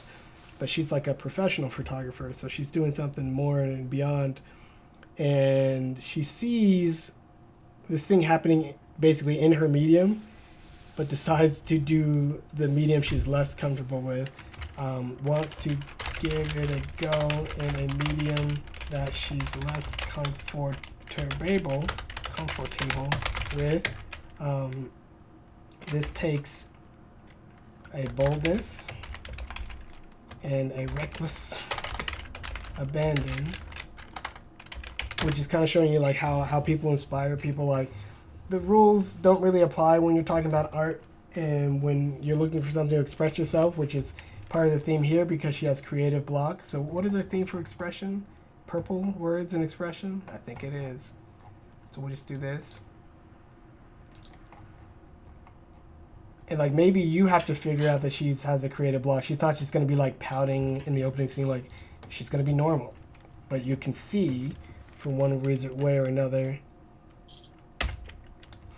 You can handle any of these scenes with as little dialogue as possible. What's also cool about artists is they can work in silence, and then what they do is not only their primary medium of expression, but it's also like you get to see them doing it as they're doing it. So there's what more needs to be said. So you could probably, if you play with a lot of sort of film techniques, visual storytelling, which we'll say here. Visual storytelling to get these details.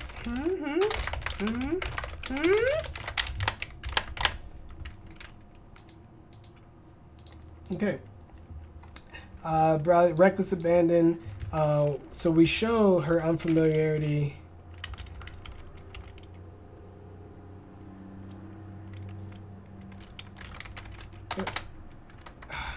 Show by having her dig around for supplies, rummage. I like the word rummage, so I'm just gonna add it. Oops. No.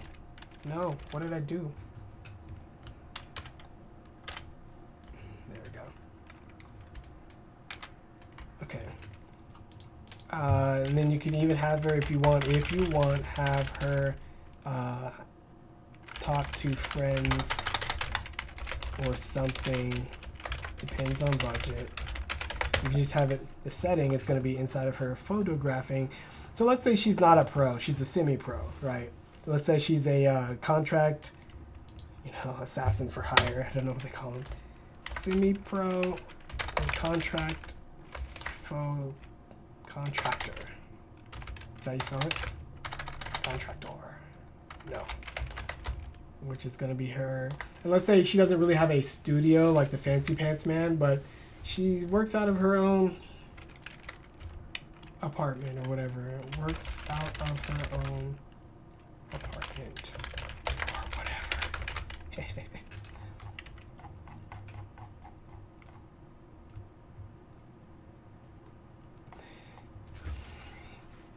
Yeah, so it's interesting. The first guy just like, oh, he can just whip it out, but you're like, oh, now you get to see what the chain of inspiration does, and now she's like inspired to kind of give it a little more effort and do something that she's not quite comfortable with, but she clearly has skill in, and keep that chain going. Her smile seems the most like, I'm not a painter. No, I'm just kidding. I don't know anything about her, but her smile is different from everyone else's. This is a funny look. And that guy. I like how she put a lot of details into these things in the background. She even painted the guy's painting that. Man, this is cool. And he even included her photographs. She has a canvas behind her? She does. Does she do 2 of these? No, I don't know. Mysteries. So that's her thing. That's her contribution to the theme and the story. We're set at answering the questions posed here. Yeah,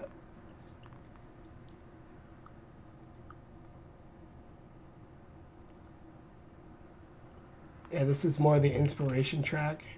So we'll light purple this one.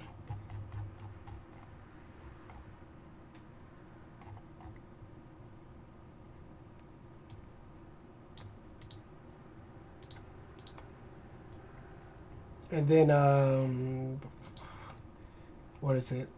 The execution.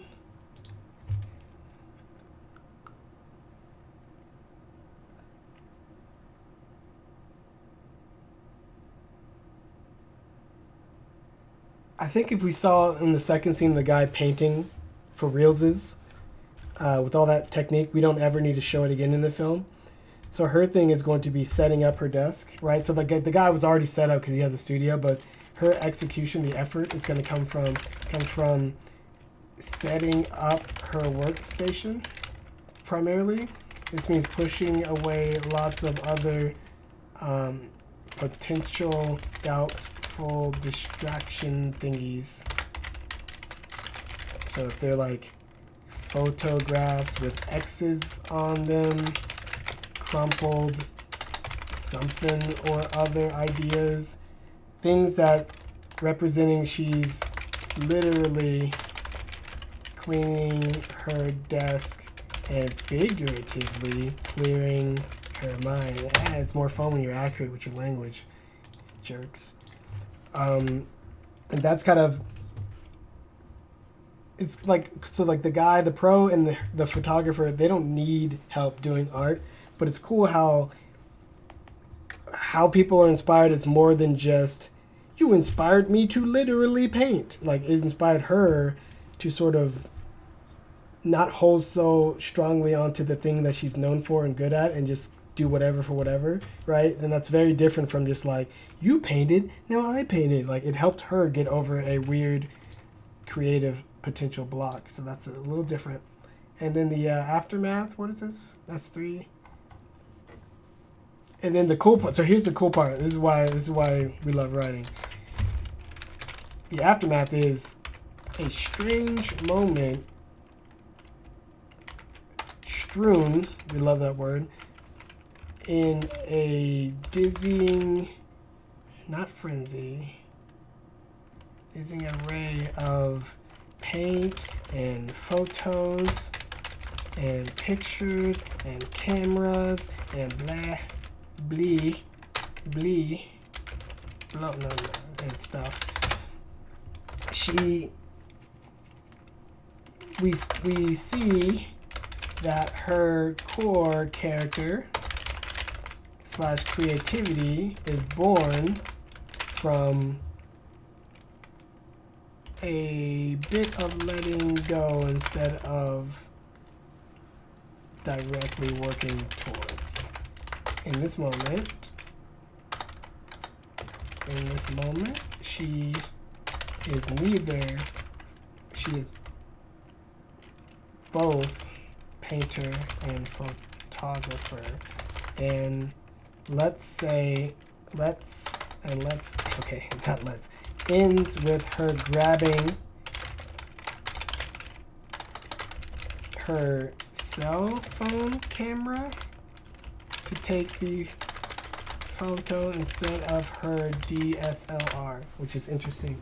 Just another example of shaking things up and doing it just cause, and being inspired to do things differently rather than the way that people think you should go or be, and very sort of interesting. So her contrast is going to be between, what's our contrast color?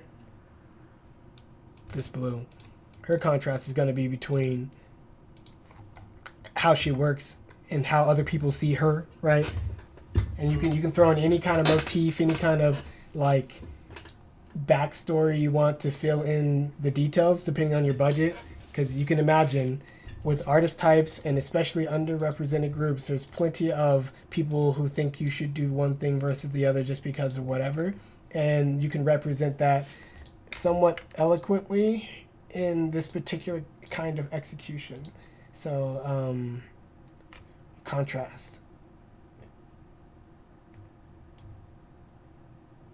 Oh, no. Right here. And I'll put those notes in. She's whatever she wants. And you can say that can mix in any kind of relevant real additional context that deals with race and other minority type thingies if you want. This is more of an echo. This is more of an echo theme that resonates with the idea of freedom and expression and why. Let's see what their themes are again. I should just click over here, right? I keep like scrolling up like an idiot, like, hey, I did this for a reason. Because other people paved the way. It's more like the inspiration where I did that, but it's more like the expression part, which is like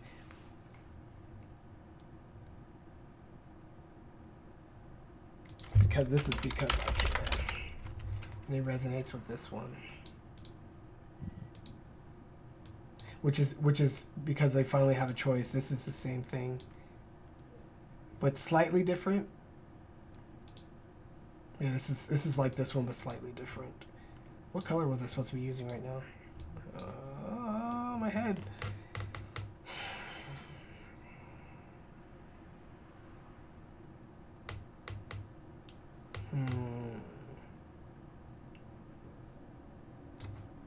Oh well.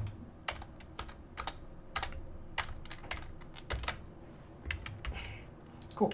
So that's her entire contribution. Pretty easy. So this guy doesn't give us a lot to work with. Painted the girl, painted the guy, painted the other guys, painted the mom, painted the egret.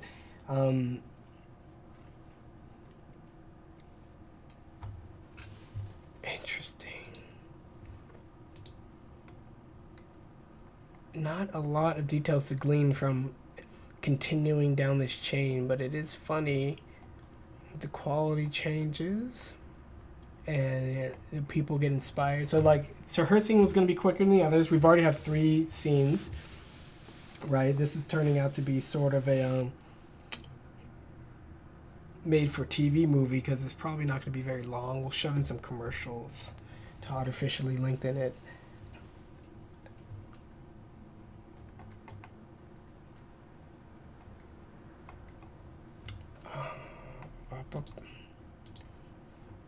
So have we touched enough of the become?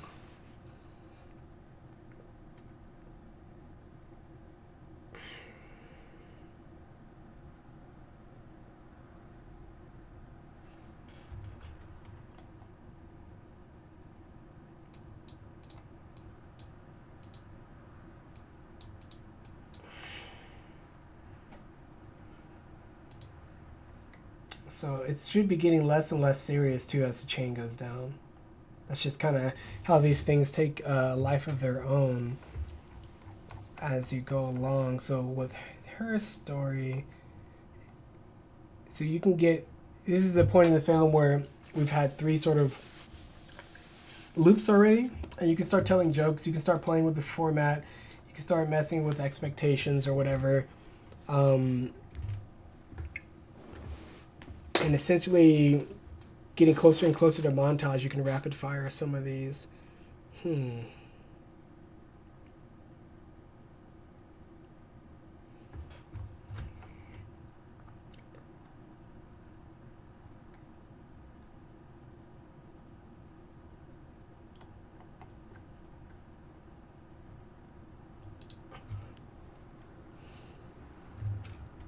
don't know what that colorful thing is behind that dude.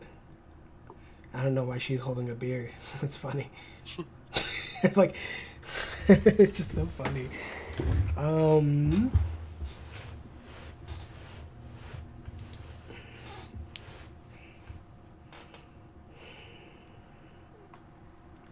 So if the story wanted to play around with leave the painting theme and play around with the broader themes, I think, you would follow the painting chain up until a certain point, and then you could do a little bit more life stuff that's broad and be like, what in the original mom's child, her son or whatever, what in his life how has his life positively affected the people around him. And it's not the same as painting. It's not the same as producing a piece of artwork. But what's interesting is with the themes is the difficulty of expressing yourself, the sacrifices that other people make, and the how that inspires them. It could be expressed through this human element rather than through this artistic element. And let's say like the son's just like basically this really good guy or something, and like as a positive influence on the people that he either goes to school with or works with or whatever, and then they're inspired to sort of like do things or pay it forward in some capacity. That'd be a way for the film to just sort of like start with this very clear art core and then go out into something that's a little bit more traditionally dramatic, more dialogue heavy. Like a lot of what I imagine for this is non-dialogue. So I'm really big on visual storytelling, and as much as I love words and love writing, like I also like not using them. And I feel like you can do a lot, because I think a lot of people also misuse words, so that as they try to shortcut and be like, I am a character, I am mad, can't you see that I am a complex individual? Like, no, you're not. I think when you stay away from using dialogue too much, it's like a technique to help you sort of focus in on the core of your story and showing and not telling, which is really important for film, less important for video games. So yeah, this guy, I feel like this. I want to say this guy is more of a goofball than anything else, which is funny. Because by the time you recurse this many times, it's turning into a meme, right? So like, I feel like this guy is fully embracing the joke. And from here on, it's just kind of like, this guy's goofy face. What's he wearing? And who's his cat? Is that a... I thought that would be a Magic School Bus pants. Is he wearing a pizza shirt? This guy is this guy's a painting by himself. He did some really good woodwork, so I like this. Like, he did some really good detail work here.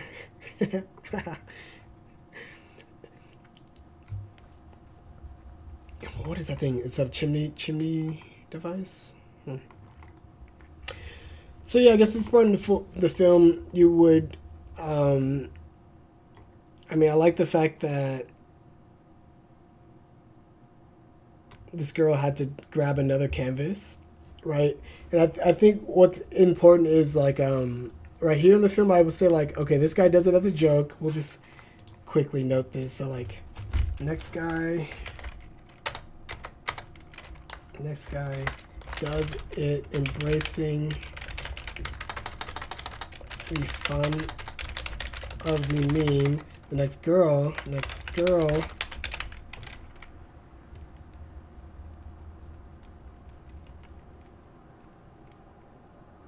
struggles to adhere to the meme standards, which is funny. Like, the picture basically must contain all of the prior, at least for a few layers, at least the first few. She ran out of canvas. No, wait a minute. She didn't run out of canvas. No artist would run out of canvas. She was doing this one, and then somebody posted this. And she was like, no, I'm too late. And decided to add this on top. That's what happened. Makes so much more sense. I was like, I kept looking like, who would do this? I remember in my drawing class where they taught us to use the entire canvas, the entire thing, instead of like drawing little pictures on small parts of it. So like any artist, basic level and beyond should know you plan and then you use your canvas. So that's why that was bugging me so much. So that's just means that I kind of want to turn that into her story. So okay. She didn't. No, she didn't. No, she didn't. the meme got updated as she was memeing. I hope that's how you spell memeing. Oop. So that's funny. That's just a funny thing for her. Hers is going to just be about like basically the links people go to race when there is no race, and abide by rules when there are no rules other than what you keep yourself to. So this is going to resonate with themes of self, being true to yourself in a weird way, right? Because when you choose to meme, you choose to meme, not kind of meme. And the point of expression is finally and freely being able to attempt, not kinda attempt.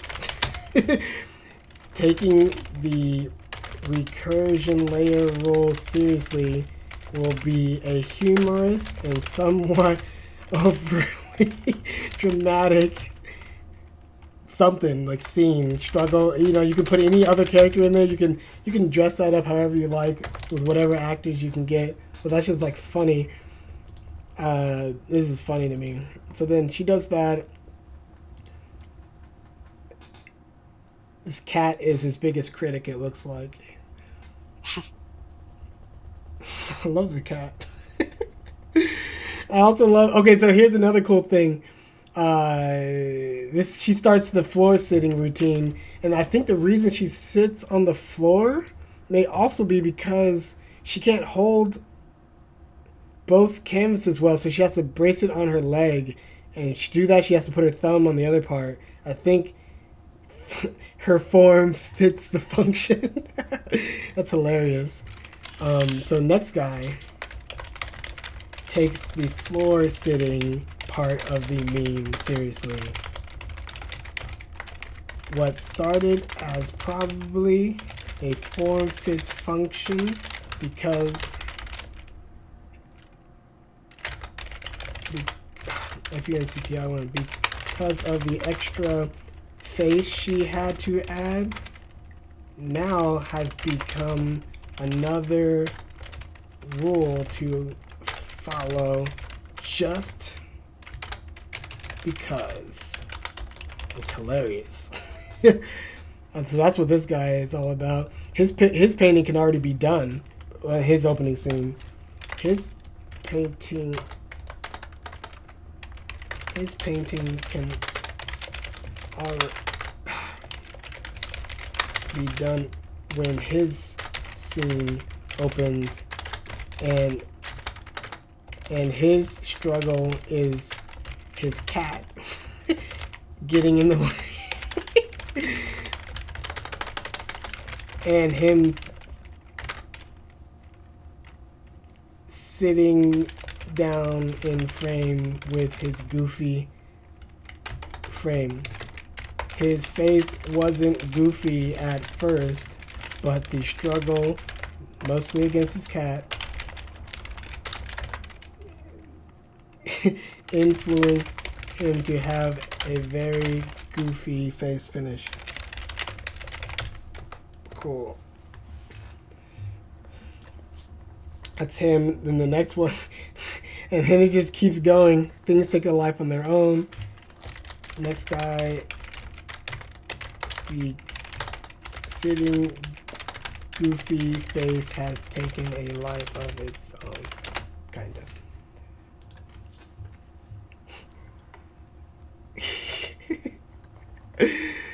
Looking straight ahead. It's getting that come hither look. She's looking at her things so that they're straight because she's balancing it. And now he's not looking straight. He's not looking straight. Oh, it's funny. It kind of shows that. Okay, so here's why this is thematically resonant. You can't control how you inspire others. Your intent may be clear, but your influence may be so much broader and stranger than you could have ever imagined, Samurai Jack. The reason why this is cool is because the start of the film has the child taking a picture of the mom, and then basically going to bed because it's late because she came back from the painting class. And this thing, we're gonna say, blows up in roughly like we'll say a few days, right? But he didn't check. I don't know how plausible or likely that'd be. Like, and then he didn't check the Reddit thread he made. Maybe he didn't post it on Reddit. Maybe he just posted it on like Imager or something, and then somebody else took it and posted it. Yeah. See, that's just another layer of like the thing taking on a life of its own. Cool. Okay, so let's go to the open with mom. Post a picture to not Reddit. Maybe just an image site. Secretly, unbeknownst. I like that word, unbeknownst. Dang it. I probably should have put a K on beknownst, huh? Is that it? Yeah, unbeknownst to him, someone posts it on Reddit. Yeah. We did it. Recidivisms. Okay. So this has resonance with which is our core theme for that. Things kind of being outside of control, expression, because we don't have a choice. It's not a skill, it's something else. What is art cost? It requires something. So this is this theme. Well,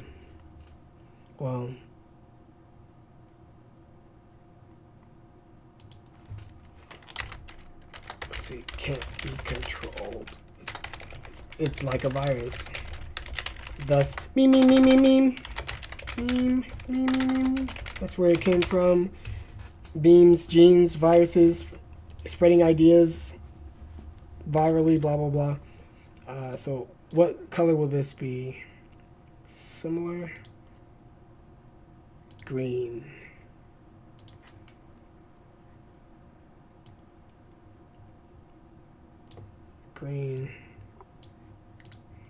Shoot. Dang it, I hate it when I do that. I hate formatting. This is really annoying sometimes. Okay, probably the wrong green, but it doesn't matter. Okay, so then another frame to even deepen the thematic resonance here.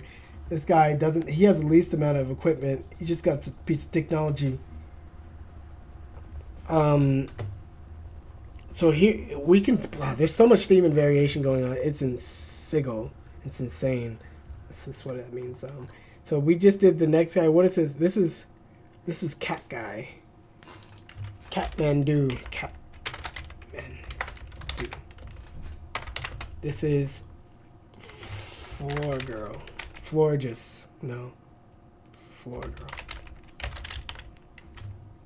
This is come hither, dude. Okay. Next guy is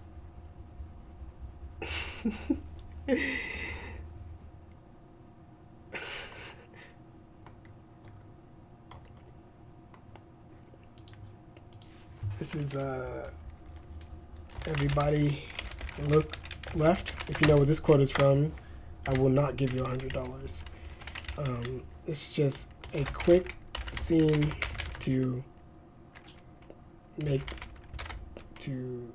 quick humorous scene. There's a scene in Seinfeld where I think Kramer had to go to the bathroom. He had like some diarrhea or something, and it was like literally a 2-second scene. They cut, doom, dicka doom, and then they cut. And I was like, that's one of my favorite scenes of all time for TV shows. It's so funny. So this could be similar to that. Very quick. because comedic timing and stuff like that's fun. Then you can go. You don't have to stay for the whole thing, Adrian. I'm just wrapping this up. By the way, you're not trapped. Watching. Okay. This guy. You know what this guy? This guy looks like Backpack Kid, which I will show you a picture. You know who Backpack Kid is? No. Okay. If I play it, I'll probably get flagged on YouTube, but if I do this, I won't. This guy looks a little bit like Backpack Kid.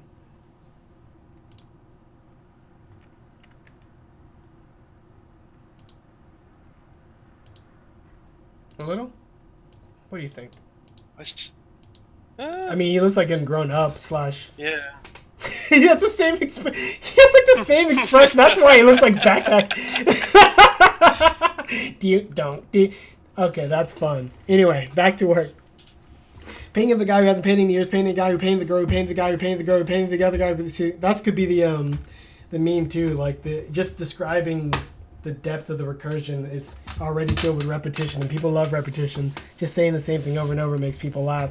Play on that. You don't have to try too hard for humor. The meme's already super interesting by itself. You don't have to get in like Chappelle or anything to make this funny.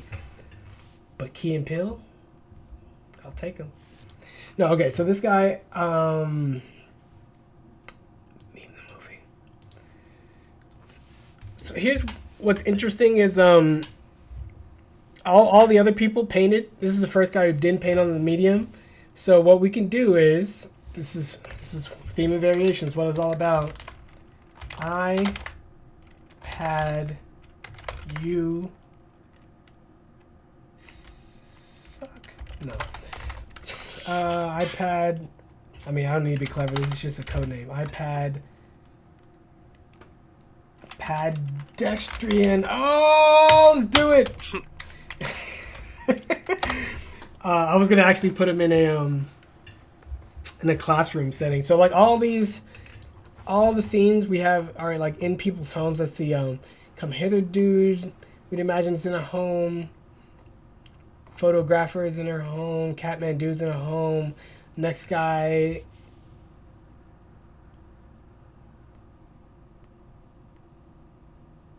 Wait, did I call Catman dude next guy? Next guy, Catman dude. This is Catman dude, and this is next guy. So next guy is everybody looks left. Okay.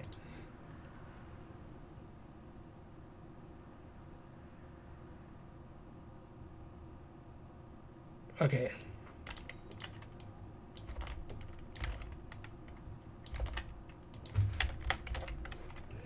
And this is red because it's the way we execute the film. Simple enough. Everybody look left. Everybody look right. Everywhere you look, I'm standing spotlight. That's where it's from, and nobody gets the money. I pedestrian. So originally I thought he'd be in a classroom. He could be walking down the street because of a pun I just created. Deal with it, movie makers. It's your budget. But I get the royalties. Cool. So like, let's just go with the original idea. He's in the classroom. He looks like he's studying. You can have the lecturer or all the dialogue and people around him, but he's saying nothing. You can make that dialogue about anything that you want. Funny, humorous, resonant, whatever. I guess I should be writing this down. Dialogue and lecture can be of just about any topic. Help the themes of the film. Talk about anime and video games. Or throw in some sharp social commentary. Up to you. But essentially, he looks like he's studying and taking notes. He's actually painting. Which we find out at the end.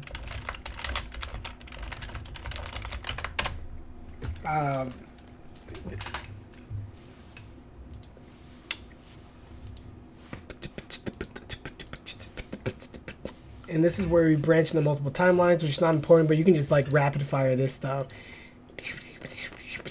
Because why wouldn't you use every single picture? I bet there's more pictures too. Like, I'd imagine I actually probably should go to the Reddit thread. I don't need it. We're almost done here. I love this. Like, this one, this guy printed it out on paper.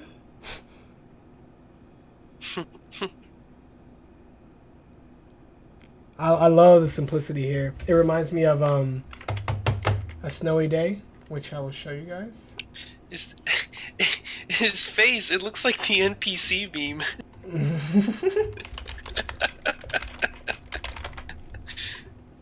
So a lot of my personal preference in art, in the games I want to make and the things I want to do have a lot of flat shading with texture, and like this was a book that my mom used to read to me when I was a kiddo.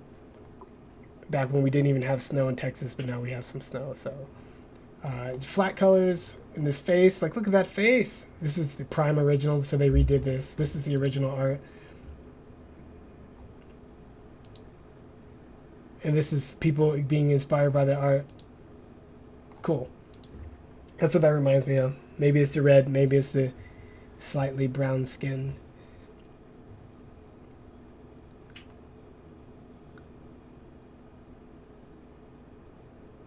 Making them all NPC in the process. Making them all an NPC. So you were right. Wow. How's that for social commentary? And this cat. So we'll say, oh, this should be over here. This is going to be the most controversial part of the entire film. Can cats be artists? No. Moving on. Another quick scene. So now that we've done a lot of quick things, we got to pull the whole heart of the film back. You can also show the split timeline montage, rapid fire. Ha ha ha. Okay. Okay, so now we're going to pull the entire thing back together. This is that final scene that we didn't know we didn't know we're going to use. We really have no more pictures to use, so we're at the bottom of even this little Twitter thread experiment. So how do you pull it all back together? Well, we've been showing people in a chain of inspiration, but we haven't gone backwards to the chain. So we've just been moving forward, and we get to see all these different facets of inspiration and art and funniness and people working hard, and it's all art all the way up and all the way down. Faces tell the story. It's really not about skill, because now the stuff is just funny and it's hilarious, and anyone's welcome to do it. There are no rules, there's no sign-ups. This is like the internet defined. This is art. So what we do is we go back to the core of it all. We go back to the start. We open with the mom, we close with the mom.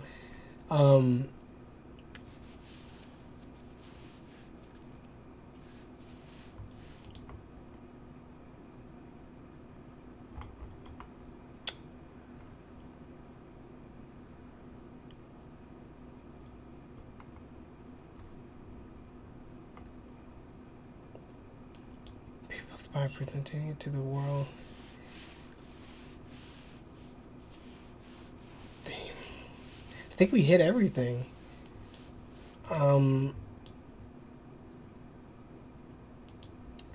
So like, here's the point of the film where you either can wrap it up like a Hallmark movie, you can wrap it up like an Oscar film, you can just all these different kinds of things. So I'm just gonna throw out ideas because who knows.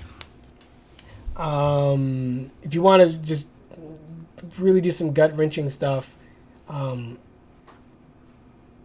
the mom and the original child never find out how much influence they had. Just never do. Like, the point of art, what they were doing and what they were about and what was important, may have been even semi-resolved. Okay, so like it wasn't resolved at the start of the film because it's not good storytelling. You got to resolve your stuff at the end. So maybe their resolution down here is essentially just something with their mom. Like, possible ending one. Resolution with mom. Son kinda learns how much his mom sacrificed for him, but they don't talk about it. They also don't talk about the missing dad. And that their resolution comes from the mom has always and always will do what she can with what she has for her family. And that's it. You don't even need to make the son be like, I hate you, mom. Opening scene, last scene, I love you, mom. You don't need that. Not even necessary. Like, it's all here. And it's just a lot more powerful and impactful when it's a little understated. And they never find out how much her picture has influenced the stock market. Just kidding. Just trying to figure out if you're paying attention to what. They could have been rich. Like, no. Okay, so here's another ending too. They don't have any hallmark touchy-feely resolution. The dad comes home now. I love ruining things after working so hard. Okay, so what we learn is that life goes on. For them, this night of painting is not special. Just another night. But dun dun dun.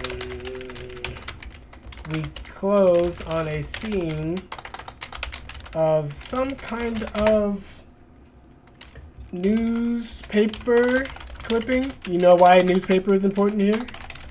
Why? Tell me, Adrian. Why is closing on a scene of a newspaper clipping important here? Because all of because of all the paintings from earlier.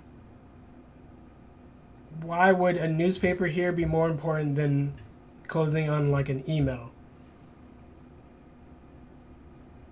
Old-fashioned. Yeah. Cross-generation thing. So we know that without telling you that it's the mom's clipping, it's the mom's clipping. Anyway, we close on a scene of a newspaper clipping of a little hometown story of someone not unlike the mom finally doing something with the time she has left because of something. Doesn't matter what, but we realize that somebody inspired her in the first place. And the chain, she didn't start the chain. Life is an unending chain. Dun, dun, dun, dun. Life is an unending chain. We'll have that theme song. Okay, so that's ending 2. Pretty cool. Let's keep going. Ending 3. The dad comes on. There is no dad! Stop it! Wait. Okay, so ending 3 would be the mom is on a commute or something, looks over the shoulder of someone, sees one of the recursive paintings that's so far down the chain that the original egret is undistinguishable, unable to be seen. And then possible reaction, she laughs in movie. Man, that's a good one. Or she hates it. That'd be so funny. Like, there's so many things you could do with that ending, but the fact that she inspired life and it's out in the real world, not just like on the internet, like the internet made manifest, is pretty cool. She doesn't understand it. or this newfangled interwebs something cool theme that life is beyond the medium. It actually lives and walks around. Art is life, life is art. And art is life. Wait, I already said that one! Cool. So that's a theme that wraps up a lot of what we worked with. Let's try number 4. What were my ideas? So the reason why ending 3 is cool is because we're maintaining the power of a visual storytelling medium, and we're keeping it all based on things that we see, and we see that the character sees, and sees is all the way down. Now you could do a thing that's like, hey mom, the Reddit thread, it has 18,000 up thumbs. What's an up thumb? Freeze frame. You could do something like that. I think it's funny, but depends if you want an Oscar or not. That's the main thing. That's the main thing.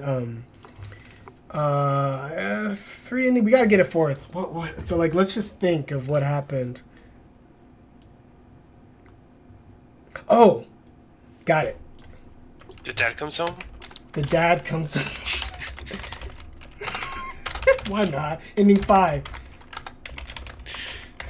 A rich white man turns around slowly in his chair and says, "Oh, I didn't see you there." That's it. It closes the film. And closes the film. Or you could just do like a super recursion. It's kind of a thing. Or if you have a super big budget, the whole art has a life of its own. You pay an animation studio to art up a scene in all the styles represented in the paintings, with each character that we've learned so much about in their own art style, showing the aftermath of the scene just after they took their pictures each.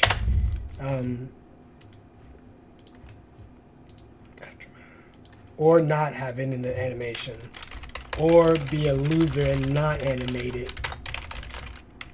A loser. Okay. But yeah, like you could rapid fire back through all the people and just have this is like the life goes on theme. Life goes on. Like it wasn't about solving problems. It wasn't about like confessing things. It was just about this. I mean, some of those themes are pretty hardcore, and I think they resonate with a ton of people, but make a film about real stuff, you idiots, and quit making the same explosions happen in every single film. Guy gets girl, generic action movie. This is a real movie. I don't know how long you can stretch it, and I don't know how many actors you can get, and I don't know how crazy you can go, but this is the structure of a true narrative. And I can do these kinds of things. So I thought of this whole thing. Like you could see on this stream, I was finding out things live, but for the most part, this entire impactful structure I got nearly instantly after like a few minutes of reflecting on the meme. And I was like, ah. And then I originally thought maybe I could turn into a poem and a short story and then lengthen it. And then at the beginning of this, I'm like, no, it's just a movie. Like that's it. That's it. Any questions? No questions. This was fun to watch. Yeah. Maybe if this video goes viral, somebody can actually make it. Or fake it. Or something. But that... Whatever. I have nothing else to say. I said everything I wanted to say except for The Dad Comes Home. We should call the film The Dad Comes Home. What should the film be called? Recursion FTW? Hashtag Recursion FTW. And people are like, what? I don't get the title. I don't understand. I'm old fashioned. And I do my shoulders So like what this. does FTW mean? faster than white travel. Ran out of words there. Okay, cool. So I have no fancy way to wrap this up, but I'm going to click this preload page. I'm going to do this thingy here. Just kind of wave awkwardly. Oh, that'd be so funny if I had like a recursive picture of this whole thing, but I didn't plan that far ahead. And I don't have the time. So, awkwardly wave. Weird face. Raise eyebrows. Like that. And then we'll close.